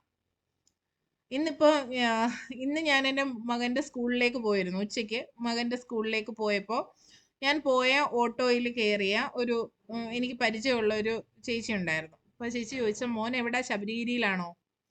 ഞാൻ പറഞ്ഞ അല്ല, പിന്നെ അവൻ ഗവൺമെന്റ് LPS ആണ്, ഗവൺമെന്റ് സ്കൂളിലാണ്, അഗസ്തിക്കോടാണ് എന്ന് പറഞ്ഞു. അപ്പൊ അഗസ്തിക്കോട് എന്ന് പറയുമ്പോൾ എൻ്റെ വീട് കഴിഞ്ഞ് വീടിന്റെ അടുത്തൊരു എയ്ഡഡ് സ്കൂളുണ്ട്.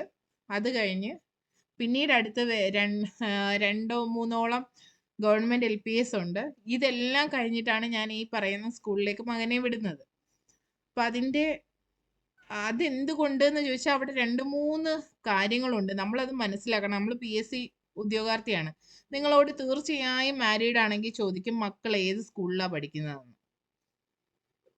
അപ്പൊ മാരീഡ് ആയിട്ടുള്ളവര് എബ്രോഡ് ആയിട്ടുള്ളവർക്ക് രക്ഷപ്പെടാം കേട്ടോ, അൻഷ ടീച്ചറിനൊക്കെ. ബാക്കിയുള്ളവരോട് ചോദിക്കുമ്പോൾ നമ്മൾ ഗവൺമെന്റ് സെക്ടറിൽ തന്നെ ജോലി നോക്കുമ്പോൾ തീർച്ചയായിട്ടും ഗവൺമെന്റ് സ്കൂളിലാണ് ജോലി ടീച്ചറെ വിടേണ്ടത്. എന്റെ അടുത്ത് കഴിഞ്ഞ പ്രാവശ്യം ചോദിച്ചിരുന്നു ടീച്ചറെ, ഇവിടുത്തെ വിദ്യാഭ്യാസവും നമ്മുടെ നാട്ടിലെ വിദ്യാഭ്യാസവും തമ്മിലുള്ള വ്യത്യാസം ടീച്ചറിന് നന്നായി പറയാൻ കഴിഞ്ഞോ? കുഴപ്പമില്ലാതെ പറഞ്ഞു. അത് അത്ര നന്നായിട്ട് പറഞ്ഞോന്ന് എനിക്ക് പറയാൻ പറ്റത്തില്ല. എങ്ങനെയുണ്ട്? എക്സാമ്പിൾ ഒക്കെ വേണമെങ്കിൽ പറയാലോ. കാര്യങ്ങള് ചില സമയത്ത് കിട്ടത്തില്ലല്ലോ നമ്മൾ ആ ഒരു ഇതില്. ഇങ്ങനെയുള്ള കാരണം ഞാൻ അബ്രോഡ് ആണെന്ന് പറയണോന്ന് വിചാരിച്ചല്ല ഇരുന്നത്, ഒരു സാഹചര്യം വന്നപ്പം അങ്ങനെ പറഞ്ഞതാ. അല്ലെ, ആ ഒരു സിറ്റുവേഷൻ, കാരണം അബ്രോഡ് ആണെന്ന് പറയണ്ടെന്ന് കരുതിയാണ് ഇരുന്നത് ഇന്റർവ്യൂല്. പക്ഷെ ഒരു സാഹചര്യത്തില് അങ്ങനെ പറയേണ്ടി വന്നു. അതായത് നമ്മളോട് കൂടുതൽ ചോദ്യങ്ങളൊക്കെ വരുമ്പോൾ നമുക്ക് ചിലപ്പോൾ പറയേണ്ടി വരും, പദ്ധതികളെ കുറിച്ച് എന്താ നിങ്ങൾക്ക് അറിയാത്തത് എന്നൊക്കെ ചോദിച്ചാൽ ചിലപ്പോൾ പറയേണ്ടി വരും. അപ്പൊ അത് എന്റേത് എന്തായിരുന്നു, എന്റെ എക്സ്പീരിയൻസിൽ ലാഗ് വന്നല്ലോ. ഈ ഗവൺമെന്റ് സ്കൂളിൽ പഠിപ്പിച്ച എക്സ്പീരിയൻസ് ഉണ്ട്, പക്ഷെ അതിനുശേഷം പിന്നെ ഒരു ലാഗ് വന്നു. അപ്പൊ അത് എന്താന്ന് ചോദിച്ചു, അപ്പോഴാണ് ഇങ്ങനെ ഒരു കാര്യം പറയേണ്ടി വന്നത്. ജോൾ ടീച്ചറിനോട് പ്രതീക്ഷിക്കാവുന്ന ഒരു ചോദ്യം, എന്തുകൊണ്ട് ഗവൺമെന്റ് സർവീസിൽ ജോലി ചെയ്യുന്നില്ല എന്നൊക്കെ ഉള്ളത് കേട്ടോ. അപ്പോ എന്തെങ്കിലും റീസൺ നമുക്ക് അപ്പോഴേ കണ്ടുപിടിക്കാം. അതിനൊക്കെ ഞാൻ ഹെൽപ്പ് ചെയ്യാം. ബയോഡേറ്റ ചെയ്യുമ്പോൾ നമുക്കത് ചെയ്യാം. ഓരോരുത്തരും ഓരോ രീതിയിലാണല്ലോ, നമുക്കത് പെർഫെക്റ്റ് ആക്കി തരാം. തീർച്ചയായിട്ടും ഒരു പ്രൈവറ്റ് സ്കൂളിൽ കിട്ടിയപ്പോൾ പിന്നെ വേറെ ഒന്നിനെ കുറിച്ച് ചിന്തിച്ചില്ല. അതുമല്ല തൊട്ടടുത്ത സ്ഥലം, ഇപ്പൊ എനിക്ക് വാക്കിംഗ് ഡിസ്റ്റൻസേ ഉള്ളൂ. പിന്നെ കുഞ്ഞിനെ ഹസ്ബൻഡ് അബ്രോഡാണ്, അപ്പൊ ഞാനും മോള് മാത്രമേ ഉള്ളൂ. ഞങ്ങളുടെ കാര്യങ്ങൾ നോക്കാൻ വേറെ ആരും ഇല്ലാത്തതുകൊണ്ട് എന്റെ കൂടെ തന്നെ കൊണ്ടുപോയി. പിന്നെ വേറെ ഒന്നിനെ കുറിച്ച് ചിന്തിച്ചേ ഇല്ല, പഠിക്കണോന്ന് പോലും ചിന്തിച്ചില്ല. പക്ഷെ ഇപ്പം ഈ ലാസ്റ്റ് ചാൻസ് ആയിരുന്നു ഇത്. എന്റെ മമ്മിയുടെ നിർബന്ധമാണ്. കാരണം മമ്മി പറഞ്ഞു എല്ലാരും ടെസ്റ്റ് എഴുതി ജോലിക്ക് കയറുന്നുണ്ട്, ഇത് അവസാനത്തെ ചാൻസ് അല്ലേ, എഴുതി നോക്കൂ, അങ്ങനെ പറഞ്ഞ് ചെയ്തതാണ്. ടീച്ചർ ഏത് സ്കൂളിലാണ് വർക്ക് ചെയ്യുന്നത്? കൊല്ലത്ത്? ഞാൻ infant Jesus Anglo Indian higher secondary school. എന്റെ വീട് എന്റെ അടുത്ത് തന്നെ, ലക്ഷ്മി നട. അതെ. അപ്പോ നമ്മളോട് സാധ്യതയുള്ള ഒന്ന്, നമ്മളോട് ആ ചോദ്യം വരും എന്ന് കരുതിയല്ല നമ്മൾ ചെയ്യേണ്ടത്. നമ്മൾ ജോലിക്ക് ശ്രമിക്കുന്നത് PSC എഴുതി ഗവൺമെന്റ് സെക്ടറിൽ കയറാനാണെങ്കിൽ നമുക്ക് ഗവൺമെന്റ് സർവീസിനോട്, ഗവൺമെന്റ് സ്ഥാപനങ്ങളോട് പ്രത്യേക ഒരു കൂറുണ്ട്. നമ്മൾ ആ ശമ്പളത്തിന് വേണ്ടിയിട്ടാണ് ജോലി ചെയ്യാൻ പോകുന്നത്. LP UP സ്കൂളുകളിലേക്ക് വിടാൻ പ്രായമുള്ള കുട്ടികൾ നിങ്ങൾക്കുണ്ടെങ്കിൽ തീർച്ചയായും നിങ്ങൾ അവരെ ഗവൺമെന്റ് സെക്ടറിൽ തന്നെ, ഗവൺമെന്റ് സ്കൂളുകളിൽ തന്നെ വിടുക. എയ്ഡഡും അല്ല, ഗവൺമെന്റ് സ്കൂളുകളിൽ. അവിടെ സീറ്റ് ഉണ്ടെങ്കിലേ നമുക്കും ജോലിക്ക് സാധ്യത. കുട്ടികളുടെ എണ്ണമില്ല, പിന്നെ നമ്മൾ എന്താണ് സീറ്റ്, കുട്ടികളുടെ വിവരങ്ങൾ അല്ലെങ്കിൽ വേക്കൻസി റിപ്പോർട്ട് ചെയ്യാനൊക്കെ പോകുമ്പോൾ മാത്രം അറിഞ്ഞാൽ പോരാ. അവിടെ കുട്ടികളെ ചേർത്തുകൊണ്ടും ക്യാൻവാസ് ചെയ്യാനൊക്കെ ഇറങ്ങിക്കൊണ്ടും ഒക്കെയാണ് നമ്മൾ നമ്മുടെ സേവനം ചെയ്യേണ്ടത്. ഇപ്പം ഈ ഒരു ജോലിയിൽ കയറാതെ തന്നെ അടുത്തുള്ള നല്ല ഗവൺമെന്റ് സ്കൂളുകളിലേക്ക് കുട്ടികളെ എത്തിക്കാനുള്ള പ്രവർത്തനങ്ങൾ നമുക്കൊക്കെ ആസൂത്രണം ചെയ്ത് ചെയ്യാവുന്നതേ ഉള്ളൂ. പിന്നെ അൻഷ ടീച്ചറിനോട് ചോദിച്ചതുപോലെ ഏത് വിദ്യാഭ്യാസമാണ് അല്ലെങ്കിൽ എബ്രോഡുള്ള വിദ്യാഭ്യാസവും നമ്മുടേത് തമ്മിൽ കമ്പയർ ചെയ്ത് സംസാരിക്കാൻ നമ്മളോട് പറയും. അവിടെ നമ്മൾ ശ്രദ്ധിക്കേണ്ടത് അത് നമുക്ക് നേരെയുള്ള ചൂണ്ടയാണ്. നമ്മൾ അവിടെ ഒരിക്കലും നമ്മുടെ വിദ്യാഭ്യാസത്തെ താഴ്ത്തി പറയാനേ പാടില്ല. അവിടെ നമ്മൾ എന്ന് കരുതി നമ്മൾ ഇല്ലാത്ത രീതിയിൽ പുകഴ്ത്തുകയും വേണ്ട. ന്യൂട്രലായി നിന്ന്. അതുപോലെ CBSEയും ഗവൺമെന്റ് സ്കൂളും തമ്മിലുള്ള വ്യത്യാസം ചോദിക്കാറുണ്ട്. ചോദിക്കാറുണ്ട്. CBSE സ്കൂളുകൾ അല്ലെങ്കിൽ എന്തുകൊണ്ട് കുഞ്ഞിനെ ഇംഗ്ലീഷ് മീഡിയത്തിൽ വിട്ടില്ല എന്ന് ചോദിക്കാം, വിട്ടാൽ അതെന്താന്ന് ചോദിക്കാം, ഇതെല്ലാം വരാം. അപ്പൊ നമുക്ക് പറയാം. അതൊരു സ്ഥിരം ക്വസ്റ്റ്യൻ ആണല്ലോ അല്ലേ ടീച്ചർ? ഇപ്പോഴത്തെ ഒരു സ്ഥിരം ക്വസ്റ്റ്യൻ ആണ് CBSEയും നമ്മുടെ സിലബസും തമ്മിലുള്ള വ്യത്യാസം ചോദിക്കാം. അപ്പൊ ഇതെല്ലാം നമ്മൾ ഡിസ്കസ് ചെയ്യാം കേട്ടോ. ഇപ്പോ ഈ ഒരു സെക്ഷനിലെല്ലാം നമുക്ക് സാധ്യതകൾ മാത്രം, പലരുടെയും മനസ്സിലുള്ള ഡൗട്ടുകൾ ക്ലിയർ ചെയ്യാനാണ്. പത്രത്തിൽ നിന്ന് ചോദ്യം ഇങ്ങനെ വരാം, പത്രം വായനയിൽ നിന്നുള്ള പോയിന്റുകളെ ഇങ്ങനെ ഉപയോഗിക്കാം, ഇത്തരം ആശയങ്ങൾ മാത്രമാണ് ആദ്യം തരുന്നത്.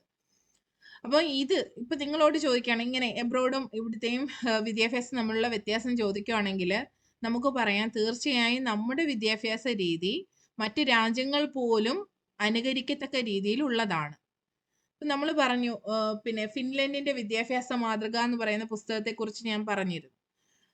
ആ പുസ്തകത്തില് ഫിൻലൻഡിലെ ഏറ്റവും ഉയർന്ന വിദ്യാഭ്യാസ രീതി, ഈ ലോകം അംഗീകരിച്ച വിദ്യാഭ്യാസ രീതികളെ കുറിച്ചാണ് പറയുന്നത്. പക്ഷെ ഫിൻലൻഡിൽ നിന്നും ഒരു സംഘം ആളുകൾ നമ്മുടെ കേരളത്തിൽ വരികയും നമ്മുടെ വിദ്യാഭ്യാസ രീതിയെക്കുറിച്ച് പഠിക്കുകയും ചെയ്തിരുന്നു. അപ്പൊ നമ്മുടെ കേരളം അത്രയും മികച്ചതായതുകൊണ്ടല്ലേ, വിദ്യാഭ്യാസ സംരക്ഷണ യജ്ഞം വിജയമായതുകൊണ്ടല്ലേ അത് സംഭവിച്ചത്. ഇതൊക്കെ പറയണമെങ്കിൽ നമുക്ക് അതിനെക്കുറിച്ച് അറിവും വേണം അല്ലേ? അതറിയണമെങ്കിൽ പത്രം നമ്മൾ വായിച്ചേ പറ്റൂ. അപ്പോൾ മറ്റു രാജ്യങ്ങൾ പോലും മാതൃകയാക്കുന്ന തരത്തിലാണ് നമ്മളുടെ വിദ്യാഭ്യാസ രീതി. നമ്മുടെ ഒരു പ്രത്യേകത എന്ന് പറഞ്ഞാൽ നമ്മുടെ പാഠ്യപദ്ധതി നമ്മൾ നിരന്തരം പരിഷ്കരിക്കാറുണ്ട്. അതുപോലെ തന്നെ വിദ്യാഭ്യാസ സെക്ടറിൽ വരുന്ന നൂതനമായ ആശയങ്ങളെ നമ്മൾ ഉൾക്കൊള്ളുകയും അധ്യാപകർക്ക് കൃത്യമായ പരിശീലനങ്ങൾ നൽകാറുമുണ്ട്. ഈയിടെ അധ്യാപകർക്ക് AI ട്രെയിനിങ് ഉൾപ്പെടെ നടത്തിയിരുന്നു. അപ്പോൾ നൂതനമായ വിവരസാങ്കേതിക വിദ്യ പോലും അധ്യാപകരിലേക്കും കുട്ടികളിലേക്കും എത്തിക്കത്തക്ക രീതിയിലുള്ളതാണ് നമ്മുടെ വിദ്യാഭ്യാസ രീതി എന്ന് പറയുന്നത്. ഇതിൽ ചില മാറ്റങ്ങളൊക്കെ വരുത്തിയാൽ കൂടുതൽ ഭംഗിയുള്ളതാവും എന്ന് നമുക്ക് പറയാം. അതായത് നമ്മുടെ വിദ്യാഭ്യാസത്തിൽ ചെറിയ പോരായ്മകളുണ്ട്, അവയും കൂടി മാറ്റിയാൽ അത് ഏറ്റവും മികച്ചതാകുമെന്നാണ് എൻ്റെ അഭിപ്രായം. അതായത് പാഠപുസ്തകത്തെ ബാഗിന്റെ അല്ലെ, നമ്മൾ കൊണ്ടുപോകുന്ന സ്കൂൾ ബാഗിന്റെ ഭാരം കുറയ്ക്കണം എന്ന് നമ്മൾ പറയാറുണ്ടെങ്കിൽ പലപ്പോഴും അത് നടപ്പിലാകാറില്ല. അപ്പോൾ അതിനൊക്കെ ശക്തമായ നടപടികൾ സ്വീകരിക്കുകയും കുട്ടികൾക്ക് പഠനഭാരം ലഘൂകരിക്കുകയും ഒക്കെ ചെയ്താൽ നമ്മളുടെ പഠനം കൂടുതൽ കുട്ടികൾക്ക് ആസ്വാദികരമാവുകയും ഒക്കെ ചെയ്യും. അതുപോലെ തന്നെ ഇംഗ്ലീഷ് ഭാഷയ്ക്ക് വളരെയധികം പ്രാധാന്യമുള്ള ഒരു ലോകത്താണ് നമ്മൾ ജീവിക്കുന്നത്. ഗ്ലോബൽ ലാംഗ്വേജ് ആണ് ഇംഗ്ലീഷ്. അപ്പോൾ ആ ഇംഗ്ലീഷ് ഭാഷയിൽ ഉയർന്ന നിലവാരം കൈവരിക്കത്തക്ക രീതിയിൽ നമ്മൾ കുട്ടികളെ പ്രാപ്തരാക്കേണ്ടതായിട്ടുണ്ട്. പലപ്പോഴും പല അധ്യാപകരും ഇംഗ്ലീഷ് ഉപയോഗിക്കുന്നതിൽ വിമുഖത കാണിക്കുന്നവരാണ്. ഇത് ഗവൺമെന്റ് സ്കൂളുകളിലോടുള്ള രക്ഷിതാക്കളുടെ താല്പര്യം കുറയ്ക്കുന്ന ഒരു പ്രധാന ഘടകമാണ്. ഇപ്പൊ ഹലോ ഇംഗ്ലീഷ് പോലെ, അതുപോലെ ഇംഗ്ലീഷ് വേൾഡ് പോലെയൊക്കെയുള്ള പദ്ധതികൾ കൂടുതൽ മികച്ചതാക്കി വീണ്ടും കൂടുതൽ മികച്ചതാക്കി കൃത്യമായി നടപ്പിലാക്കണമെന്നതാണ് എൻ്റെ ആഗ്രഹം. ഇങ്ങനെയൊക്കെ ചെയ്യുകയാണെങ്കിൽ നമ്മുടെ സ്കൂളുകളിലേക്കുള്ള കുട്ടികളുടെ വരവ് കൂടും. ഇംഗ്ലീഷ് ഭാഷയ്ക്ക് മതിയായ ഒരു പ്രാധാന്യം നൽകുകയും കൃത്യമായ രീതിയിൽ അത് ഉപയോഗപ്പെടുത്തുന്നു എന്ന് അധികൃതർ ഉറപ്പുവരുത്തുകയും കൂടി ചെയ്താൽ നമ്മളുടെ സ്കൂളിന്റെ നിലവാരം കുറച്ചുകൂടി ഉയരും. ഇപ്പൊ തന്നെ വിവരസാങ്കേതിക വിദ്യ, അതായത് ഹൈടെക് ക്ലാസ് റൂം ഒക്കെ നമ്മൾ നേടിക്കഴിഞ്ഞു. മറ്റ് ആഗോളതലത്തിലുള്ള മറ്റ് പല സ്കൂളുകളെയും വെല്ലുന്ന തരത്തിൽ തന്നെയാണ് നമ്മൾ അതൊക്കെ നേടിയിരിക്കുന്നത്. പിന്നെ നിങ്ങളുടെ അനുഭവം പറയാം. എബ്രോഡിലെ സ്കൂളിലെ എന്തെങ്കിലും ഒരു പ്രത്യേകത നമ്മുടെ സ്കൂളിൽ ഇല്ലെങ്കിൽ അത് പറയാം. ഇപ്പൊ എൻ്റെ ചേച്ചിയുടെ മക്കള് പഠിക്കുന്നത് UK-യിലാണ്. അവിടെയൊക്കെയെന്ന് വെച്ചാൽ കുട്ടികൾ കളിച്ച് വളരുന്നവരാണ്. അവർക്ക് ബുക്കില്ല, പുസ്തകമില്ല, യാതൊന്നുമില്ല. അവരെന്ത് ചെയ്യുന്നു എന്നുള്ളത് രക്ഷിതാക്കൾ അധികം അറിയാറില്ല. അവർക്ക് ടേം എക്സാമുകളുണ്ട്. അപ്പോൾ മാത്രമേ ഈ കുട്ടി നേടിയ വിവരങ്ങളെ കുറിച്ച് ഇവർ അറിയുന്നുള്ളൂ. പിന്നെ അവർക്കൊരു വെബ്സൈറ്റ് ഉണ്ട്. അതിൽ കുട്ടികളെ കുറിച്ചുള്ള ഡീറ്റെയിൽസ് വരാറുണ്ട്. ഏറ്റവും നന്നായി പെർഫോം ചെയ്ത കുട്ടി. അപ്പൊ ഇവർക്കൊക്കെ ഓരോ ദിവസവും ഈ കുട്ടികൾക്ക് വന്ന് പറയാൻ എന്തെങ്കിലും വിശേഷം കാണും. അവർ അച്ചീവ് ചെയ്ത എന്തെങ്കിലും ഒരു കാര്യം കാണും. ഓരോ തവണ അവര് ക്ലാസ്സിൽ നല്ല ബിഹേവിയറിന്, നന്നായി ആക്ടിവിറ്റി ചെയ്തതിനൊക്കെ അവർക്ക് കോയിൻസ് കൊടുക്കും. ഈ കോയിൻസ് ഇത്ര എണ്ണം ആവുമ്പോൾ അവർക്ക് ആ ക്ലാസ്സിൽ തന്നെ ഒരുക്കിയിരിക്കുന്ന സമ്മാനങ്ങൾ പർച്ചേസ് ചെയ്യാൻ പറ്റും. ഈ കോയിൻസ് എന്ന് പറയുന്നത് അവിടെ നമ്മൾ പണം കൊടുത്ത് വാങ്ങുന്നത് പോലെ ഈ കോയിൻസ് കൊടുത്ത് അവർക്ക് സാധനങ്ങൾ വാങ്ങാൻ പറ്റും. ഇത് പണമൊന്നുമല്ല, ഒരു ചെറിയ എന്തെങ്കിലും ഒരു ഇതായിരിക്കും, ഒരു സിമ്പിൾ ആയിരിക്കും. അപ്പൊ അത് കൊടുത്തിട്ട് അവർക്ക് സാധനങ്ങൾ പർച്ചേസ് ചെയ്യാൻ പറ്റും. അപ്പൊ അവരുടെ നല്ല ഗുണങ്ങൾ അവർ നേടുമ്പോൾ അവർക്ക് കിട്ടുന്ന, നമ്മൾ പറയത്തില്ലേ ധനപ്രബലനം എന്ന് നമ്മൾ പഠിച്ചിട്ടില്ലേ, അതായത് പോസിറ്റീവ് റീഇൻഫോഴ്സ്മെന്റ് എന്ന് പഠിച്ചിട്ടില്ലേ, അതാണ് അവിടെ നടത്തുന്നത്. നമ്മുടെ സ്കൂളുകളിലൊന്നും അതൊന്നും ഇല്ല. അപ്പൊ അങ്ങനെയൊക്കെയുള്ള കാര്യങ്ങളൊക്കെ ആണെങ്കിൽ കൂടുതൽ കുട്ടികൾക്ക് താല്പര്യം ഉണ്ടാവും. ആ ആക്ടിവിറ്റിയിലൂടെ അവർ പഠിക്കുകയാണ് ചെയ്യുന്നത്. അവിടെ ബുക്കും പുസ്തകവും വീട്ടിലേക്ക് കൊടുത്തുവിടുന്നില്ല, ഹോംവർക്ക് ഇല്ല, ഇങ്ങനെയുള്ള കാര്യം. അപ്പൊ ഹോംവർക്കിനെ അനുകൂലിക്കുന്നവരും പ്രതികൂലിച്ച് പറയുന്നവരും ഉണ്ട്. അപ്പൊ നമുക്ക് അതിനെ ഒരു ന്യൂട്രൽ ആയിട്ട് നമ്മുടെ തലമുറയിൽ നിന്ന്, നമ്മുടെ ഈ ഒരു കേരളം ഒന്നും അക്സെപ്റ്റ് ചെയ്യാനായിട്ടില്ല. പക്ഷെ അത് ഒഴിവാക്കുന്നതായിരിക്കും പലപ്പോഴും കുട്ടികൾക്ക് നല്ലത്. ഇവിടെ ഞാനും മോനും തമ്മിൽ എപ്പോഴും അടിയുണ്ടാവുന്നത് ഹോംവർക്കിന്റെ കാര്യത്തിലാണ്. എനിക്കും താല്പര്യമില്ല, അവനും താല്പര്യമില്ല ചെയ്യാനായിട്ട്. പക്ഷെ കുട്ടികൾ അനുഭവിക്കുന്ന സ്ട്രെസ് കാരണം നമുക്കത് നിർബന്ധമായി ചെയ്യിപ്പിക്കേണ്ടി വരുന്നു. അവരുടെ ചില ക്വാളിറ്റീസ് ചില അധ്യാപകർ കാണാതെ പോകുന്നു.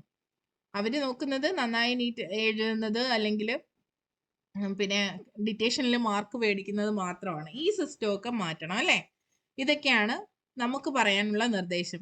നിങ്ങളോട് നിർദ്ദേശങ്ങൾ ചോദിക്കും. നിങ്ങളുടെ നിർദ്ദേശങ്ങൾ എന്താണ് എന്ന് ചോദിക്കും. അതായത് നല്ല ക്ലാസ് റൂമിന്, നല്ല പാഠ്യപദ്ധതിക്ക്, പാഠപുസ്തക പരിഷ്കരണത്തിനുള്ള നിർദ്ദേശങ്ങൾ, ഇതെല്ലാം നിങ്ങളോട് ചോദിക്കും. മനസ്സിലാവുന്നുണ്ടോ? ബോറാവുന്നുണ്ടോ? ഇല്ല.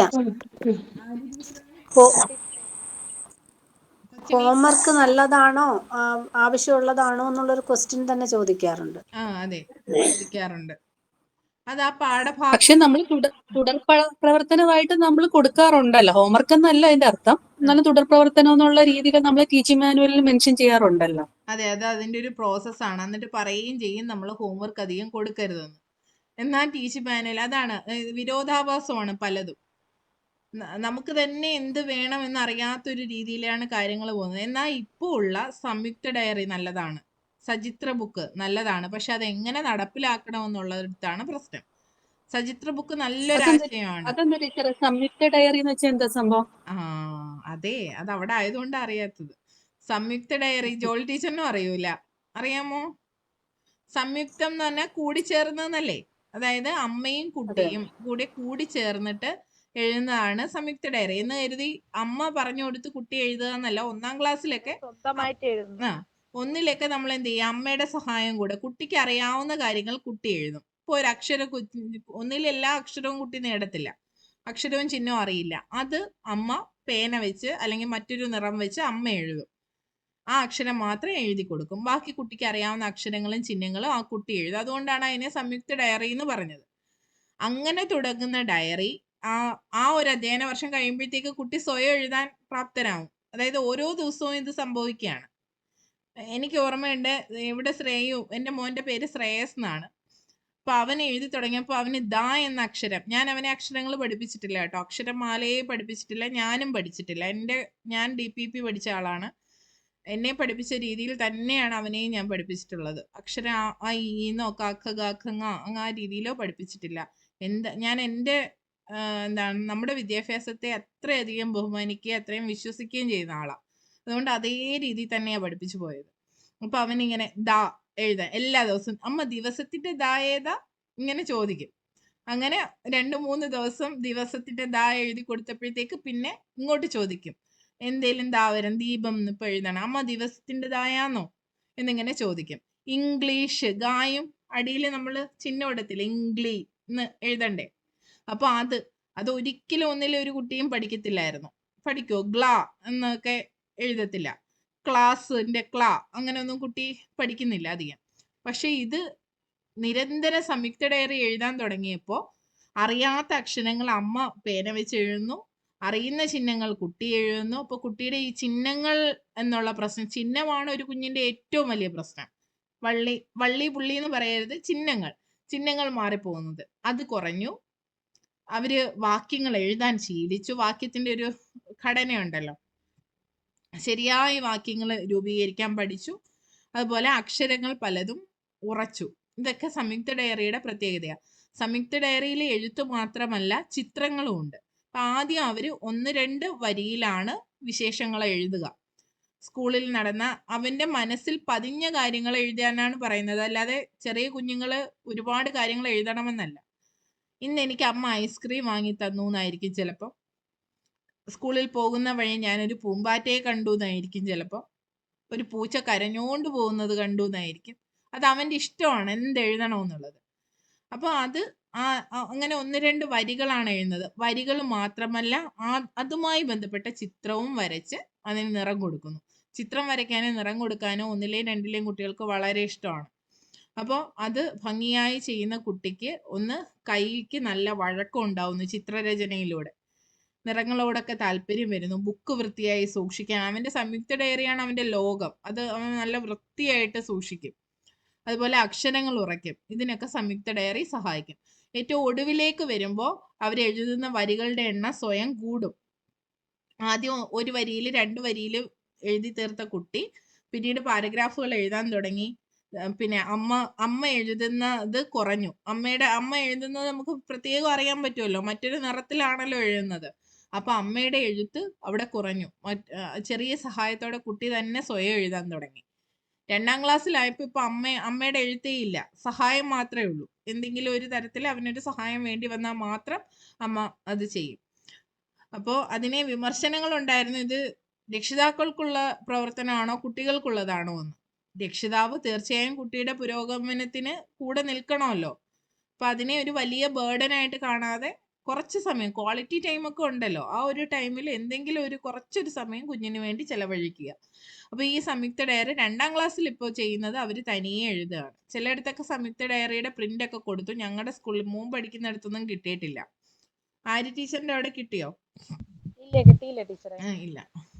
പിന്നെ സചിത്ര ബുക്ക് എന്ന് പറഞ്ഞാൽ പഠിക്കുന്ന പാഠവുമായി ബന്ധപ്പെട്ട ചിത്രങ്ങൾ ഒക്കെ വെച്ചിട്ട് ഡയലോഗുകളും ഒക്കെ എഴുതിയിട്ടുള്ളതാണ് സചിത്ര ബുക്ക്. ഇത് 2 ഞാൻ ഗ്രൂപ്പിലേക്ക് ഇടാം കേട്ടോ. മോൻ്റെ ഇവിടെ ഇരിപ്പുണ്ട്. ആര്യ ടീച്ചറിനൊക്കെ അറിയാം അല്ലേ? പക്ഷെ അതൊക്കെ നമ്മുടെ ടോപ്പിക്കായിട്ട് തരുമ്പോൾ കൂടുതലും മനസ്സിലാവും. ടീച്ചർ ഇപ്പൊ ഏതെങ്കിലും സ്കൂളിൽ വർക്ക് ചെയ്യുന്നുണ്ടോ? ഇല്ല ടീച്ചറെ, എങ്ങും പോകുന്നില്ല. വലിയ കഥകളാ, അതൊന്നും ഈ റെക്കോർഡഡ് ക്ലാസ്സിനകത്ത് നിക്കത്തില്ല. ആണോ? ഞാനൊരു ഹൈസ്കൂളില് ജോയിൻ ചെയ്തതാണ്. എന്തോ അന്ന് അങ്ങനെ പണ്ട് പറഞ്ഞൊരു ഓർമ്മയുണ്ട്, അതാ എനിക്ക് ഒരു ഞാൻ മുമ്പ്. അവിടുന്ന് റിസൈൻ ചെയ്തു.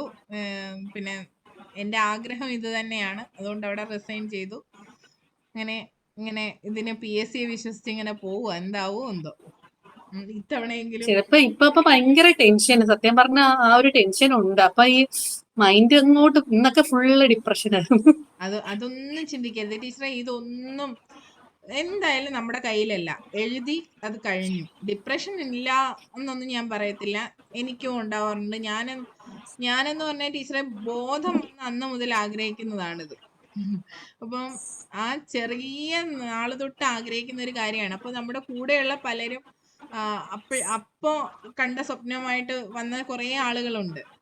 അപ്പൊ അവരൊക്കെ കേറിപ്പോയി, നമ്മളൊക്കെ ഇങ്ങനെ കിടക്കുക. അതൊക്കെ കാണുമ്പോ ഉണ്ടാവുന്ന ഒരു വിഷമവും എല്ലാം ഉണ്ട്. മറ്റുള്ളവര് അത് ടീച്ചറെ ഇതേ അവസ്ഥ തന്നെ ഉണ്ടത്. കാരണം നമ്മൾ ഇവിടെ ആയിപ്പോയി, ഇവിടെ നിന്ന് ഇവിടെ നമ്മളെ ഒരു വാല്യൂ ഇല്ലാത്ത സംഭവമാണ് TTC. ഇവിടെ നമ്മുടെ ഇവിടെ അത് നമുക്ക് പറയാൻ പോലും പറ്റത്തില്ല TTC എന്നുള്ള ക്വാളിഫിക്കേഷൻ. പിന്നെ B.Ed ഉണ്ട് എനിക്ക്, എന്നാലും TTC എന്നുള്ള അപ്പൊ വിഷമമുണ്ട്.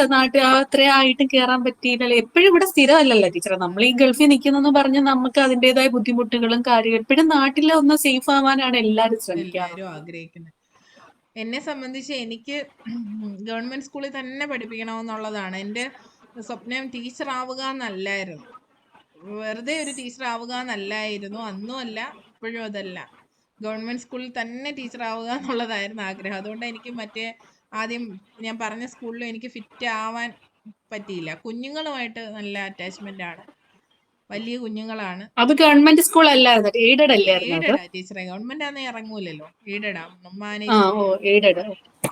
പിന്നെ നമ്മുടെ പോസ്റ്റ് ഉറക്കാനായിട്ട് നമുക്ക് കാത്തിരിക്കേണ്ടി വരും, ഈ പിന്നെ ശേഷി സംവരണമൊക്കെ ആയിട്ട് ബന്ധപ്പെട്ടെ. അപ്പം അതൊരു പ്രശ്നമായിരുന്നല്ലോ ആ സമയത്തൊക്കെ അല്ലേ? സാലറി ഇല്ലാതെ നമ്മളിങ്ങനെ പൊക്കോണ്ടിരിക്കുക. നമ്മള് നമ്മുടെ ഫുൾ എഫേർട്ടും കൊടുക്കും, അതിന് തിരിച്ചൊന്നും നമുക്ക് കിട്ടുന്നില്ലല്ലോ. കുഞ്ഞുങ്ങളോടുള്ള കമ്മിറ്റ്മെന്റ് കൊണ്ട് മാത്രം 2 കൊല്ലത്തോളം അവിടെ പിടിച്ചു നിന്നു.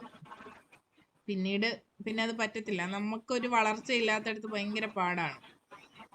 എനിക്ക് തോന്നി എനിക്ക് അവിടെ നിന്നാൽ ശരിയാവത്തില്ല എന്ന് തോന്നിയത് കൊണ്ട് പിന്നെ ഒന്നും ചിന്തിച്ചില്ല, ഇറങ്ങി.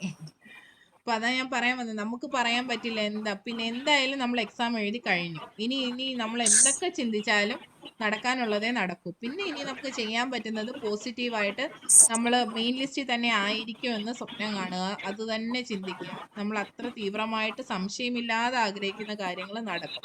അങ്ങനെയാണ് എന്റെ വിശ്വാസം. നിങ്ങളുടെ കാര്യത്തിലും എനിക്കത് തന്നെയാ വിശ്വാസം. നമ്മൾ എവിടെയൊക്കെയോ ഞാൻ പ്രാക്ടീസ് ചെയ്തത് കുറഞ്ഞു പോയി, കുറച്ചുകൂടെ ബെറ്റർ ആക്കാമായിരുന്നു, എനിക്ക് കിട്ടുമോ എന്ന് ഡൗട്ട് അടിക്കുന്നതിനനുസരിച്ച് നമ്മൾ പുറകോട്ട് വന്നുകൊണ്ടിരിക്കും. ഓക്കെ. അൻഷി ടീച്ചറെ മ്യൂട്ട് ചെയ്തോ, എനിക്ക് തിരിച്ചു കേൾക്കുന്നു ഞാൻ പറയുന്നത്. ഓക്കെ. അപ്പോ പിന്നെ ധൈര്യമായിട്ട് സ്വപ്നങ്ങൾ കാണുക. ഇനി നമ്മൾ ചെയ്യേണ്ടത് ഗവൺമെന്റ് സ്കൂളുകൾക്ക് വേണ്ടി പ്രവർത്തിക്കുക, അതും കൂടെ ചെയ്യണം. അതായത് നമുക്ക് അറിയാവുന്ന കുട്ടികളെ അങ്ങോട്ടേക്ക് വിടാനായിട്ട് ശ്രമിക്കണം. ജോളി ടീച്ചർ മനസ്സിലാക്കേണ്ടത്, ടീച്ചർ ആഗ്രഹിക്കുന്നതും ഗവൺമെന്റ് ജോലിയാണ്. അപ്പോൾ അവിടെ നിന്നുകൊണ്ട് ഒരു വല്ലാത്തൊരു അവസ്ഥയാണ്. ഞാനത് നേരിട്ടതാണ്. ഞാൻ പോയത് എയ്ഡഡ് സ്കൂളിലാണ്. അവിടെ പിള്ളേരെ ക്യാൻവാസ് ചെയ്യാൻ പോണം. ഇതൊക്കെ ചെയ്യുമ്പോഴത്തേക്ക് എന്റെ മൈൻഡിൽ മൊത്തവും നെഗറ്റീവാണ്. എനിക്കിത് പറ്റുന്നില്ല. അങ്ങനത്തെ ഒക്കെ വിഷയങ്ങൾ എനിക്കും ഉണ്ടായിട്ടുണ്ട്, അഡ്ജസ്റ്റ് ചെയ്യാൻ പറ്റാത്ത അവസ്ഥ. എങ്കിലും ടീച്ചർ ഏത് ക്ലാസ് തൊട്ടാ പഠിപ്പിക്കുന്നേ? ഞാൻ 4th-ലും 6th-ലും മാത്സ് ആണ് എടുക്കുന്നത്. ഞാൻ BSc മാത്സ് ആണ്. ടീച്ചർ B.Ed ആണോ TTC ആണോ? TTC. ഇപ്പൊ LP-ലാണോ ഉള്ളേ? അതെ, LP-ല്. അപ്പം തീർച്ചയായിട്ടും 4 തൊട്ടല്ലേ ഉള്ളൂ ടീച്ചർ.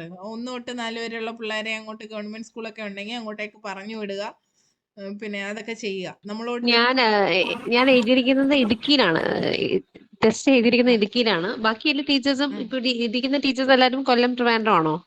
അങ്ങനെയൊന്നും ഇല്ല ടീച്ചറെ, പലയിടത്തുള്ളവരുണ്ട്. മലപ്പുറം ഉണ്ട്. പിന്നെ അത് എവിടെയോ ആയിക്കോട്ടെ ടീച്ചറെ, ഏത് ജില്ലയോ ആയിക്കോട്ടെ, നമ്മൾ ചെയ്യാനുള്ളത് നമ്മൾ ചെയ്യുക.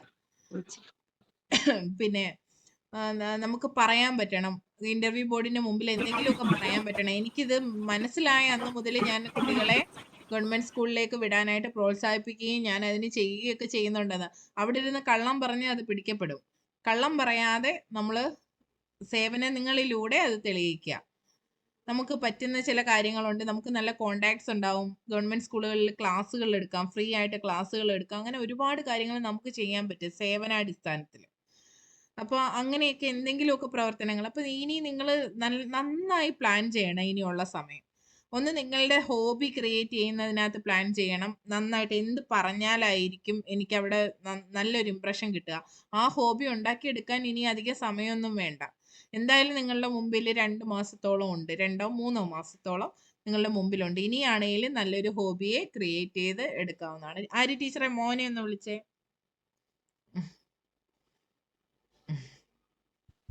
ഹായ്, പേരെന്താ? കേട്ടില്ല. എന്തുവരുന്നു ടീച്ചറെ? ഞാൻ മറന്നു. ധൻരാഗ്. ധൻരാഗ്. സൗണ്ട് കിട്ടിയില്ല കേട്ടോ. യൂണിഫോമിലാണോ? അത് LKG UKG ഇവിടെ CBSE സ്കൂളിലായിരുന്നു. ക്ലിയർ ആവുന്നില്ല ടീച്ചറെ സൗണ്ട്.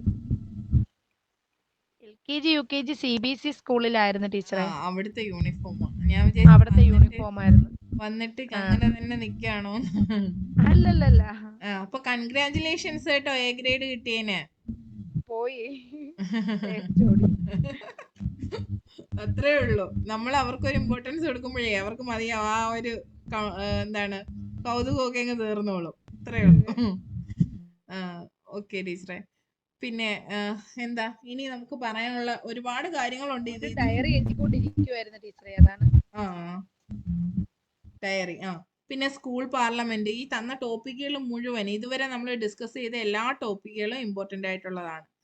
സ്കൂൾ പാർലമെന്റ് ഒക്കെ വളരെ പ്രാധാന്യത്തോടു കൂടി നമ്മൾ സംസാരിക്കണം കേട്ടോ.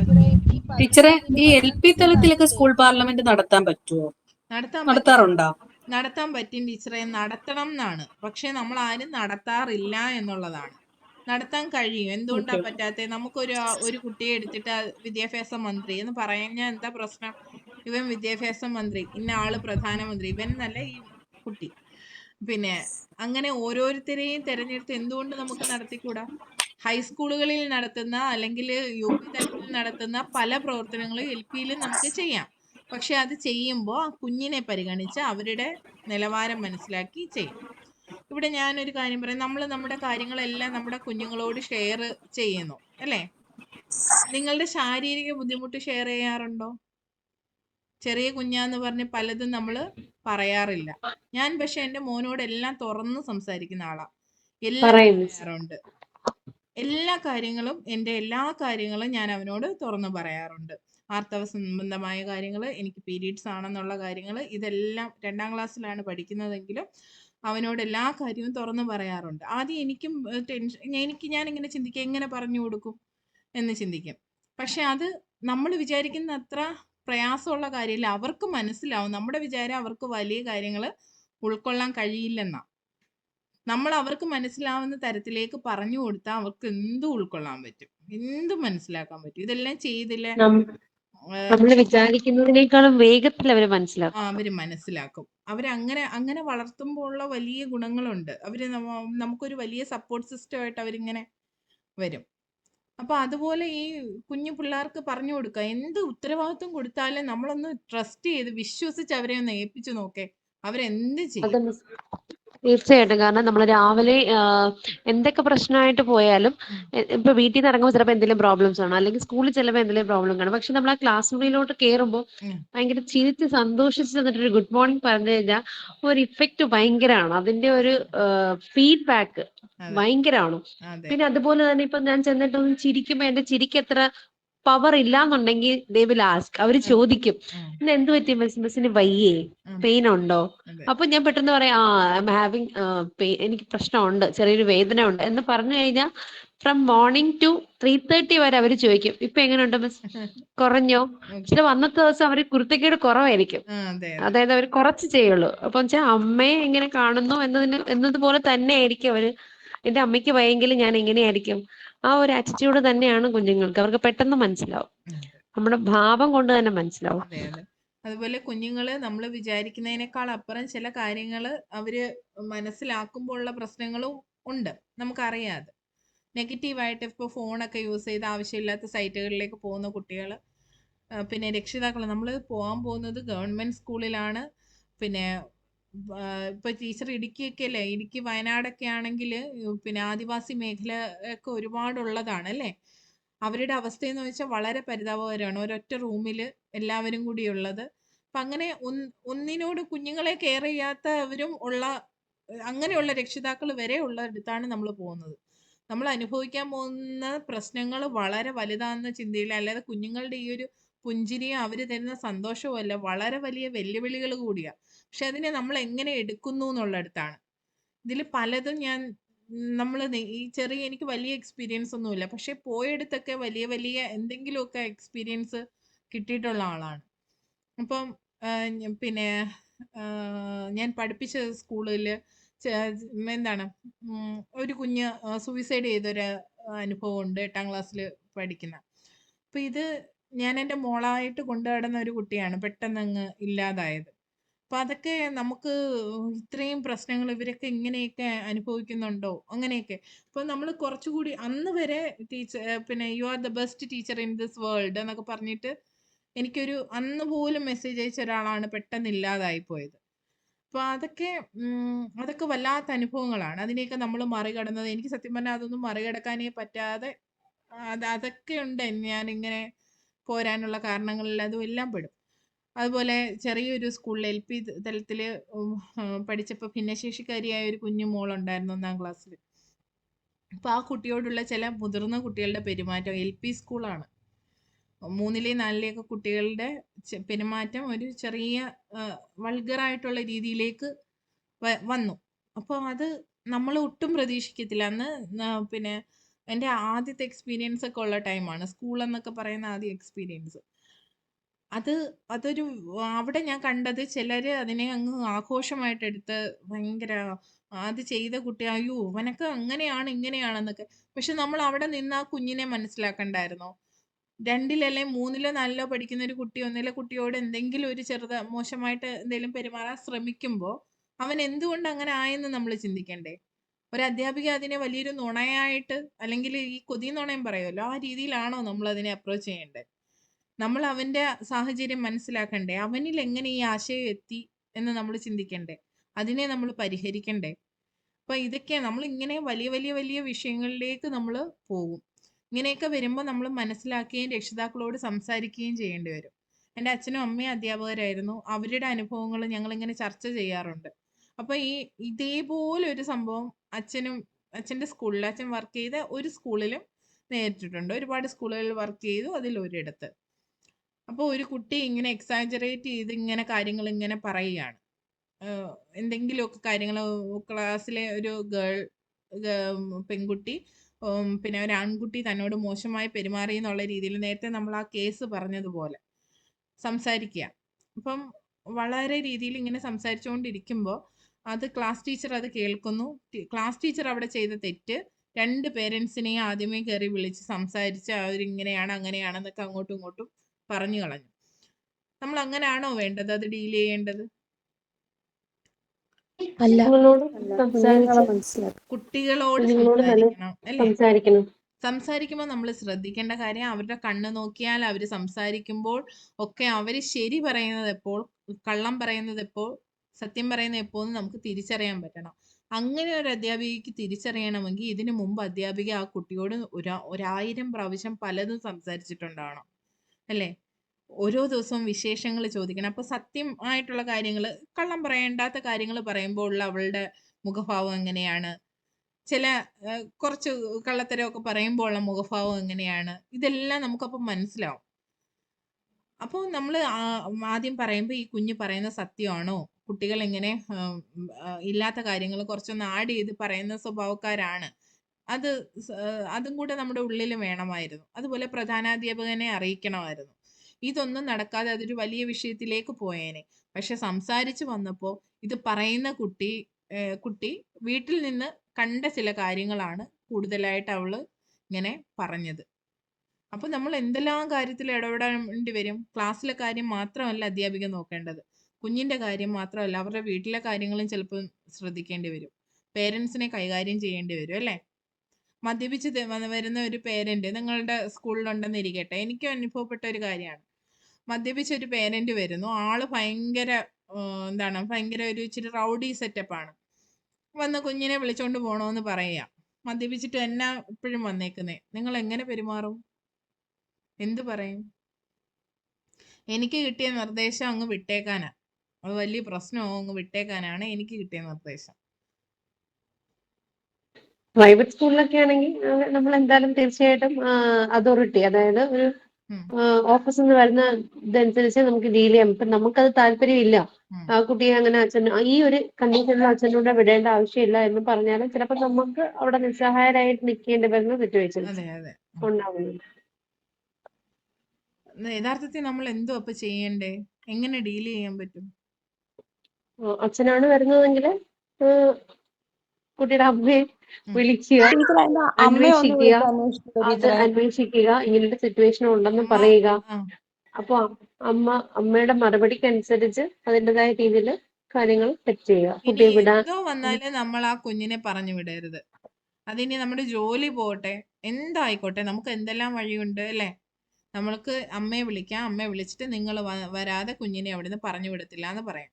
ആളിച്ചിരി എന്തോ ആയിക്കോട്ടെ, അയാളെ നമുക്ക് മദ്യപിച്ചിട്ടുള്ള ആളാണെങ്കിലും നമുക്ക് സമാധാനത്തിൽ, നമ്മൾ അവരോട് ദേഷ്യപ്പെടുമ്പോഴാണ് അവർ തിരിച്ച് ദേഷ്യപ്പെടുക. നമുക്ക് സമാധാനത്തിൽ പറഞ്ഞ് അവിടെ ഇരുത്താം. ചേട്ടാ ഇപ്പം ശരിയാവത്തില്ല, അല്ലെങ്കിൽ കുറച്ചുകൂടെ പഠിപ്പിക്കാനുണ്ടെന്ന് പറയാം അല്ലേ?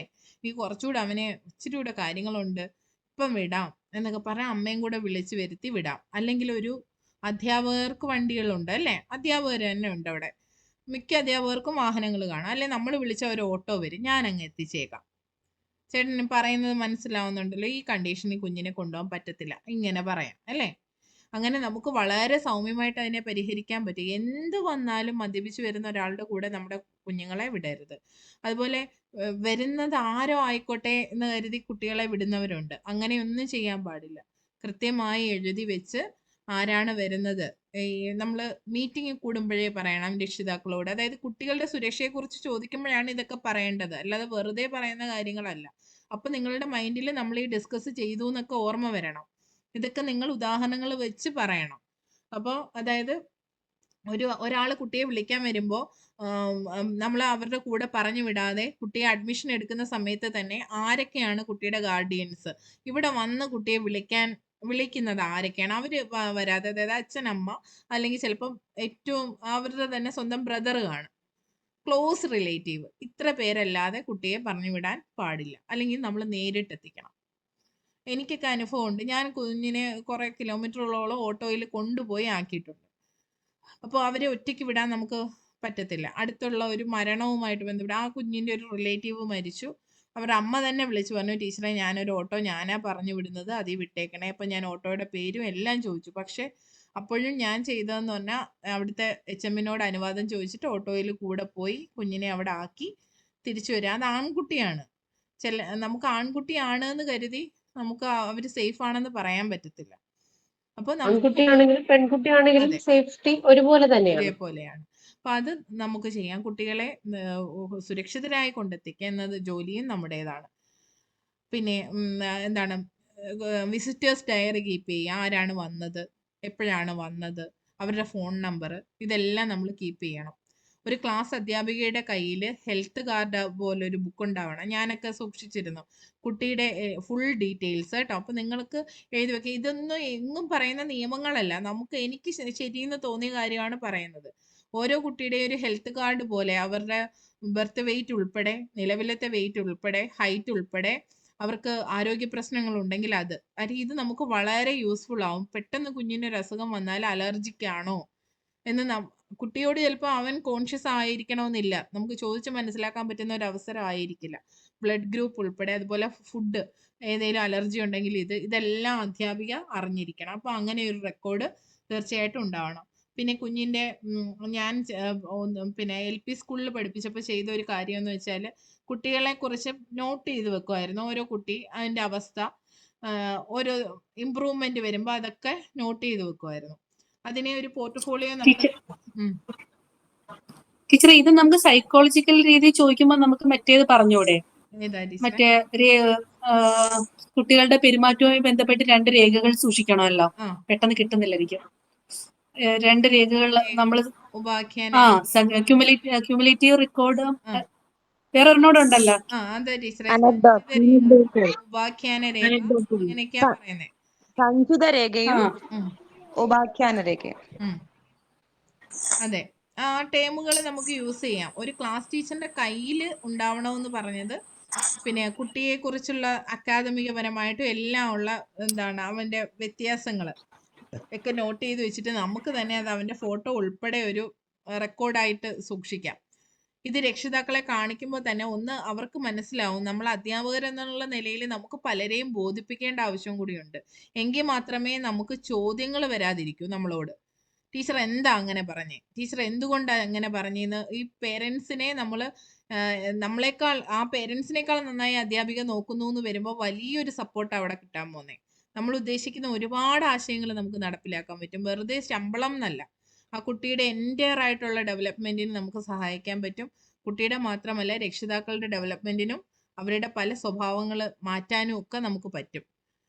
അപ്പം പിന്നെ എല്ലാ കാര്യങ്ങളും കൃത്യമായി നീറ്റായി ചെയ്യുന്ന ഒരു അധ്യാപികയായി മാറാൻ നമുക്ക് കഴിയണം. ഏത് ചോദ്യത്തെയും നമ്മൾ ഫേസ് ചെയ്യാൻ തയ്യാറായിരിക്കണം. എന്ത് ചോദിച്ചാലും നമുക്ക് റെക്കോർഡിക്കലി എടുത്ത് കാണിക്കാൻ പറ്റണം. ടീച്ചർ ഈ ക്ലാസ് എന്തോ ചെയ്തേ എന്ന് ചോദിച്ചാൽ നമ്മൾ ചെല്ലുന്ന അന്ന് നടത്തിയ ഒരു ക്ലാസ് ടെസ്റ്റും ഇപ്പോൾ നടത്തിയ ഒരു ക്ലാസ് ടെസ്റ്റിനെ റിപ്പോർട്ട് എടുത്ത് കാണിക്കാൻ പറ്റണം. ഇങ്ങനെ ഇരുന്ന കുട്ടിയാണ് ഇപ്പൊ ഈ നിലയിലേക്ക് എത്തിയിരിക്കുന്നത്. നേരെ തിരിച്ച് ഉൾട്ട അടിച്ചിട്ടാണെങ്കിൽ നമ്മളവിടെ പെട്ടുപോകും. അതും ശ്രദ്ധിച്ചോണം. കുട്ടിക്ക് ഡെവലപ്മെന്റ്സ് ഉണ്ടാവണം. ഇതിന്റെ എല്ലാ റെക്കോർഡ്സ് ടീച്ചറിന്റെ കൈവശം ഉണ്ടാവണം. ഇപ്പൊ ഇന്ന് എന്തായാലും 9:15 ഇന്നിപ്പോ നിർത്തുകയാണേ. അഞ്ജൻ ടീച്ചറെ, അഞ്ജൻ ടീച്ചറെ ഉണ്ട് ടീച്ചറെ, ഉണ്ട്. ചാർജ് ഒക്കെ ആയാ? ആ ഓക്കെ. ഇനി ബിൻസിനി ടീച്ചർ എന്നെക്കാൾ മുമ്പേ പറഞ്ഞു തന്നു. ബിൻസിനി ടീച്ചറൊക്കെ 2-3 കൊല്ലമായിട്ട് എന്റെ കൂടെ ഉള്ളവരാ അവരൊക്കെ. അപ്പം ഞങ്ങള് ടീച്ചിങ് ആസ്പിരൻസ് ഇന്റർവ്യൂ ബാച്ചിന് ചേരാൻ പറ്റിയില്ല. PSC ബാച്ചായിട്ട് ഇടയ്ക്ക് കുറച്ചു കാലം ഉണ്ടായിരുന്നു. അപ്പോൾ അന്ന് കൂടെ കൂടിയതാ ബിൻസിനി ടീച്ചറൊക്കെ തുടക്കത്തിൽ. അതുകൊണ്ട് അവർക്ക് നന്നായിട്ട് അറിയാം. അതുകൊണ്ട് ടീച്ചർ ഞാൻ പറയുന്നതിന് അതുകൊണ്ട് ടീച്ചർ പറയുന്ന കാര്യങ്ങൾ അപ്പോഴപ്പോഴും ചെയ്യും. അതുകൊണ്ട് അപ്പോഴപ്പോഴേ ചെയ്യുന്നത്. ബാക്കിയുള്ളവർ പഠിച്ചു വരുന്നതേ ഉള്ളൂ. അതെ അതെ. അപ്പൊ അഞ്ജൻ ടീച്ചർ പറഞ്ഞതുപോലെ എന്താ വ്യാഴാഴ്ചയും ശനിയാഴ്ചയും ആയിരിക്കും നമ്മുടെ റെക്കോർഡഡ് ക്ലാസ്. അപ്പം 7:30 ചിലപ്പോ ഇന്നിപ്പോ 7:30 വെച്ചതാ, കുറച്ച് നീട്ടി എനിക്ക് വേണമെന്നുള്ളത് കൊണ്ട്. അല്ലെങ്കിൽ 8 തൊട്ട് 9 ഇല്ലെങ്കിൽ 7:30 തൊട്ട് 9 വരെ. ഈ സമയം ഫോൺ ഫുൾ ചാർജ് ആയിരിക്കണം കേട്ടോ. ഇനി അടുത്ത ക്ലാസ് മുതൽ ഫുൾ ചാർജ് ആയിരിക്കും. അതെ, ടീച്ചർ ഫുൾ ചാർജ് ആണ്. ഇപ്പൊ ഒരുപാട് മാറ്റം ഉണ്ട് കേട്ടോ വോയിസിലൊക്കെ. അഞ്ജൻ ടീച്ചർ അടിപൊളിയാ, നന്നായിട്ട് വരും കേട്ടോ. ഓക്കെ ടീച്ചറെ, ഓക്കെ. എല്ലാരും അടിപൊളിയാ. അൻഷി ടീച്ചറിന് നല്ല മാറ്റമുണ്ട്. അൻഷി ടീച്ചറിന് ആദ്യം ഒരു 10 വിക്കൽ വരുമായിരുന്നു. വരും, എന്നിട്ട് അങ്ങ് നിർത്തും. ഞാൻ തന്നെ ആലോചിച്ചു ടീച്ചറെ, എനിക്കിപ്പോ എന്താ ഇങ്ങനെ വരുന്നത്? കാരണം ഞാൻ ആ വോയിസ് റെക്കോർഡ് ഒക്കെ എടുത്തു വെച്ച് ഞാൻ കേൾക്കും. ഞാൻ തന്നെ ആലോചിക്കുന്നത് എന്താ ഇങ്ങനെ. ഞാൻ സംസാരിക്കുമ്പോ നോർമലി അങ്ങനെ എനിക്ക് വരാറില്ല, സംസാരിക്കും നന്നായിട്ട്. പക്ഷെ ഇപ്പൊ സംസാരിക്കാൻ ഇരുന്നിരുന്നിരുന്നിപ്പോ എനിക്ക് അതുകൊണ്ടാണെന്ന് തോന്നുന്നു ആ ഒരു.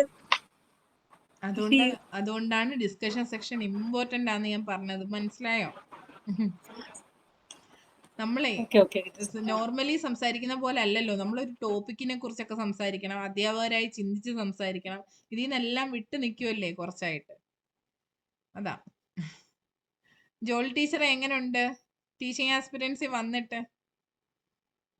അല്ല, എനിക്ക് ഇപ്പൊ ഒന്നിനെ കുറിച്ച് ഒരു അറിവില്ല. ഇപ്പം ഇടയ്ക്ക് ടീച്ചർ ഇടയ്ക്ക് പറയാറുണ്ട് ചില ടീച്ചിങ് കോഴ്സിനെ കുറിച്ചും ഈ ബുക്കുകളെ കുറിച്ചൊന്നും. അപ്പൊ എനിക്ക് അതിനെ കുറിച്ചൊന്നും അറിയത്തില്ല. പക്ഷെ ഈ പറയുന്ന ഈ സഞ്ചിത ബുക്ക് അല്ല, ഈ കുട്ടികളുടെ ഉപാഖ്യാന രേഖ, സഞ്ചിത രേഖ എന്നൊക്കെ പറയുന്നത് ഞങ്ങൾ ചെയ്യുന്നുണ്ട്. പക്ഷെ ഇതിന്റെ പേര് ഇതല്ല, നമ്മൾ വേറെ രൂപത്തിലാണ് അത് ചെയ്യുന്നത്. പക്ഷെ ഇതിനെ കുറിച്ച് ഈ ടേംസ് ഒന്നും എനിക്ക് അറിയത്തില്ല.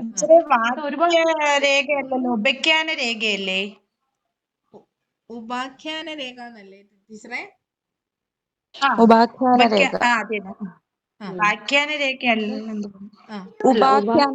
ഉപാഖ്യാന രേഖ. ഉപാഖ്യാന രേഖ അങ്ങനെയാണ്. അതാണ് ആ ഇതെല്ലാം തരും ടീച്ചറെ. കുറച്ച് ഒത്തിരി മാറ്റങ്ങളുണ്ട്. ഒത്തിരി കാര്യങ്ങൾ അറിയാൻ പറ്റുന്നുണ്ട്. ഇപ്പൊ ഞാൻ ജാൻസി മിസ്സിനെ വിളിച്ചത് കൊണ്ടാണ് എനിക്ക് ഇങ്ങനെ ഒരു ഓപ്ഷൻ കിട്ടിയത് തന്നെ. ഉം. ജാൻസി ഭയങ്കര ഹെൽപ്ഫുൾ ആണ്. ഈ തെറ്റൊക്കെ എഴുതാൻ കേട്ടിട്ടൊക്കെ എഴുതാൻ ജാൻസിയുടെ ഒരിതുകൊണ്ടാണ് ഞങ്ങള് ജാൻസി തുടങ്ങി വെച്ചത്. ജാൻസി തുടങ്ങി വെച്ചത് ഞങ്ങളുടെ സ്കൂളിൽ ഇപ്പൊ കുറെ ടീച്ചേഴ്സ് ചെയ്യുന്നു. ടീച്ചറിന് ഭയങ്കര കമ്മിറ്റ്മെന്റ് ആണ് അത്. അതെ. പിന്നെ ടീച്ചറിന്റെ കമ്മിറ്റ്മെന്റ് എന്ന് പറഞ്ഞാൽ അത് ടീച്ചർ സ്വയം ഉണ്ടാക്കി എടുക്കുന്നതാണ്. ടീച്ചറിന് അത്ര ഇഷ്ടമാണ്. ഭയങ്കര ഡെഡിക്കേറ്റഡ് ആയിട്ടൊരു ടീച്ചറാണ്. അവിടെ നിന്നപ്പോഴും അങ്ങനെയാണ്. ജാൻസിയാണ് ആദ്യമായിട്ട് ടെസ്റ്റ് എഴുതി LP എഴുതി പോയത്. അപ്പൊ ജാൻസി ടെസ്റ്റ് എഴുതി കിട്ടിയപ്പോഴേ തന്നെ ഞങ്ങളെ കുറെ പേരെ അതായത് വിളിച്ചു പറയാറുണ്ട്. ഞങ്ങള് നോട്ടിഫിക്കേഷൻ വരുമ്പോൾ ഞങ്ങൾക്ക് ഇതിനെ കുറിച്ചൊന്നും ഒരു അറിവില്ലായിരുന്നു. അപ്പൊ ജാൻസിയാണ് ഞങ്ങളെ നോട്ടിഫിക്കേഷൻ വന്നു, എല്ലാവരും അപ്ലൈ ചെയ്ത് പോവുക. അപ്പൊ ഇപ്പൊ എനിക്ക് തോന്നുന്നു ഞങ്ങളുടെ ഒരു സെക്ടറിലുള്ള ഒരു 40ഓളം ടീച്ചേഴ്സ് ഈ ടെസ്റ്റ് എഴുതി എടുത്ത് കഴിഞ്ഞു. പലരും LP UP ടെസ്റ്റ് എഴുതി, പലരുടെയും പേര് ലിസ്റ്റിലുണ്ട്. ചിലരുടെ മാനേജ്മെന്റ് സ്കൂളിൽ കയറി. പക്ഷെ ഞങ്ങൾ ഇതിനെ കുറിച്ച് വേറൊരു ഐഡിയ ഇല്ല. ഈ സ്കൂളാണ് ശരിക്കും നമ്മൾ പൊട്ടക്കിണറ്റിൽ വീണ തവളയെ പോലെ നമ്മുടെ ഇതിനുള്ളിൽ തന്നെയാണ് നമ്മൾ കിടക്കുന്നത്. നമുക്ക് ഇതിന്റെ പുറത്തോട്ടൊരു ലോകം ഉണ്ടെന്നോ അതിനെ കുറിച്ച് ചിന്തിക്കാനുള്ള സമയമില്ല മിസ്. ശരിക്കും പറഞ്ഞാൽ സമയമില്ല. രാവിലെ പോവുക, വൈകുന്നേരം 5 മണിയാകുമ്പോൾ വരിക, പിന്നെ കുറെ ജോലികൾ കാണും. പാരന്റ്സിനെ വിളിക്കുക, അങ്ങനെ പിന്നെ ടീച്ചറിന്റേത് നമ്മുടെ ഏത് വീട്ടിലെ കാര്യങ്ങൾ. സിലബസാ? CBSE അല്ലല്ലോ അവിടെ? അല്ല, ICSE ആണ്. ICSE അല്ലേ? അതാണ്. അപ്പൊ നമുക്ക് ഇന്നത്തെ ഒരു സിറ്റുവേഷനിൽ കുട്ടികളോട് ഒരുപാട് പ്രശ്നങ്ങളുണ്ട്. ഓരോ ക്ലാസ്സിലും നമ്മൾ ഈ 48 കുട്ടികളെന്ന് പറഞ്ഞു കഴിഞ്ഞാൽ വീട്ടിൽ വന്ന് ഡീൽ ചെയ്യാനുള്ള ഒരുപാട് പ്രശ്നങ്ങളുണ്ട്. ഇതുവരെ പാരന്റ്സ് വിളിച്ചുകൊണ്ടിരിക്കുന്ന അറ്റൻഡ് ചെയ്യുക, പക്ഷെ നല്ല സ്റ്റാൻഡേർഡ് ഉള്ള സ്കൂളായിട്ടാ ടീച്ചറെ അത്. നല്ല അവിടെ കൊല്ലത്ത് വെച്ച് ഫേമസ് ആയിട്ടുള്ളതും പണ്ട് ആൾക്കാർ പഠിച്ചിറങ്ങിയവരും എല്ലാം നല്ല സ്കൂളാണ്. അക്രോസ് ദ വേൾഡ് ഒരുപാട് എല്ലാ സ്ഥലത്തും നമ്മുടെ ഇൻഡിപെൻഡന്റ് പ്രോഡക്ട്സും ഉണ്ട്. അങ്ങനെ ഒരു സ്കൂളാണ്. നല്ല സ്റ്റാൻഡേർഡ് ആണ്. മറ്റേ മെയിൻ ആയിട്ട് ഇംഗ്ലീഷ് പ്രൊണൗൺസിയേഷനും അതും ഒക്കെ റെപ്യൂട്ടഡ് സ്കൂൾ ആയതുകൊണ്ട് തന്നെ നമ്മളെല്ലാം ഏറ്റവും നമുക്ക് ഒരുപാട് ജോലിയുണ്ട്. അതുകൊണ്ട് ജോലിയുടെ സേവനം നമുക്കും പ്രയോജനപ്പെടുത്താം. അതായത് ഇംഗ്ലീഷ് ക്ലാസ് റൂം എങ്ങനെ ഹാൻഡിൽ ചെയ്യണം എന്നൊക്കെ ഉള്ള രീതിയിലൊക്കെ ചോദ്യങ്ങൾ വരും. അപ്പൊ അതൊക്കെ ജോലി ടീച്ചർ വേണം ഇവർക്ക് ഹെൽപ്പ് ചെയ്യാനായിട്ട്. ടീച്ചർ ഏത് സബ്ജക്റ്റ് ഒക്കെ എടുക്കുന്നത് ഇപ്പൊ? ഞാൻ മാത്സ് ഗ്രാജുവേറ്റ് ആയതുകൊണ്ട് ചെന്നപ്പോ തൊട്ട് ആദ്യത്തെ ഒരു വർഷം മാത്രമേ ഉണ്ടായിരുന്നുള്ളൂ സയൻസും സോഷ്യലും മാത്സും പഠിപ്പിച്ചത്. അപ്പൊ അന്നത്തെ മാത്സ് ക്ലാസ് ഇഷ്ടപ്പെട്ടതുകൊണ്ട് അതിനുശേഷം ഇതുവരെ ആയിട്ടും വേറെ സബ്ജക്റ്റ് ഒന്നും തന്നിട്ടില്ല. കംപ്ലീറ്റ്ലി മാത്സ് ആണ് ഒക്കുപൈഡ് ആയിരിക്കുന്നത്. കൊറോണ സമയത്തൊക്കെ എനിക്ക് തോന്നുന്നു നമ്മുടെ വീഡിയോ ക്ലാസ്സസ് ഒക്കെ മറ്റുള്ള സ്കൂളുകൾക്ക് ഒരു റിസോഴ്സ് ആയിട്ട് അയച്ചു കൊടുത്തിട്ടുണ്ട്. അങ്ങനെ വേറൊരു ക്ലാസ് തരികയില്ല. നമുക്കൊരു കിട്ടിയിട്ടുണ്ട്. ഇപ്പൊ മാത്സ് എങ്ങനെ കുട്ടികളെ പിന്നെ എഫക്റ്റീവ് ആയിട്ട് കുട്ടികളിലേക്ക് എത്തിക്കാം എന്നുള്ളതും ടീച്ചർ പറഞ്ഞു തരും. 6th ഉം 4th ഉം ആണ് ഇപ്പൊ ഹാൻഡിൽ ചെയ്യുന്നത്. അതിന്റെ കൂടെ നമ്മുടെ പുതിയ എല്ലാവരും നമ്മുടെ മാറിയ പുസ്തകങ്ങളൊക്കെ ഒന്ന് നോക്കണേ. മറ്റേ പുസ്തകങ്ങളൊക്കെ നേരത്തെ നോക്കിയവര് കാണും. എന്തായാലും 1 തൊട്ട് 7 വരെയുള്ള പുസ്തകങ്ങൾ LP ആണെങ്കിൽ പോലും മറ്റേ ഹയർ ആയിട്ടുള്ള പുസ്തകങ്ങളും കൂടി നോക്കി വെക്കുക. 7 വരെയുള്ളത്. 1 തൊട്ട് 4 വരെയാണ് LP ഇമ്പോർട്ടന്റ് കൊടുക്കേണ്ടത്. എങ്കിലും മറ്റേതും കൂടിയൊക്കെ വായിച്ചു വെച്ചേക്കുക കേട്ടോ. നമുക്ക് ആവശ്യം വരും. മാറ്റങ്ങൾ ചോദിക്കാം. മാറ്റം ചോദിക്കുമ്പോൾ എന്തായാലും നമ്മൾ പൊതുവായിട്ടുള്ളത് പറയേണ്ടി വരും. 1, 3, 5, 7 ക്ലാസ്സുകളൊക്കെ അല്ലേ മാറിയില്ലേ പുസ്തകങ്ങൾ. അതൊക്കെ ചോദ്യങ്ങൾ വരാം കേട്ടോ. നമുക്കെല്ലാം ഇന്നതേ ചോദിക്കൂ എന്നുള്ള ചിന്തയല്ല. ടീച്ചിങ് ആസ്പിരൻസിലുള്ളവർ ചെയ്യേണ്ടത് ഫുള്ളായിട്ട് എന്ത് ചോദിച്ചാലും പറയാൻ പറ്റണം. ആ ഒരു രീതിയിൽ വേണം നമ്മൾ പ്രിപ്പയർ ചെയ്യാൻ. ഓക്കെ, എല്ലാരും ഹാപ്പി ആണെന്ന് വിചാരിക്കുന്നു. ഇന്ന് ടെൻഷനൊന്നുമില്ല, അതായത് പേടിയില്ല. അത് മതി. അത് ലാസ്റ്റ് വരെ നമ്മൾ ആ ഡോറ് തുറന്ന് പോയി അവിടെ അവതരിപ്പിക്കുന്നത് വരെ അങ്ങനെ തന്നെ ആവണം. അല്ല മിസ്, അത് ഈ കുറച്ച് നന്നായിട്ട് അറിയാവുന്നവർക്ക് പേടി കാണും, കുറച്ചറിയാവുന്നവർക്ക് പേടിയാണോ? ഒന്നും അറിയണം. അല്ല ടീച്ചറെ, ഒന്നും അറിയത്തില്ല എന്ന് ചിന്തിക്കുന്നതാ നല്ലത്. അങ്ങനെ പേടി കാണത്തില്ല. ഒന്നും അറിയാഞ്ഞിട്ടല്ല, അറിയാം.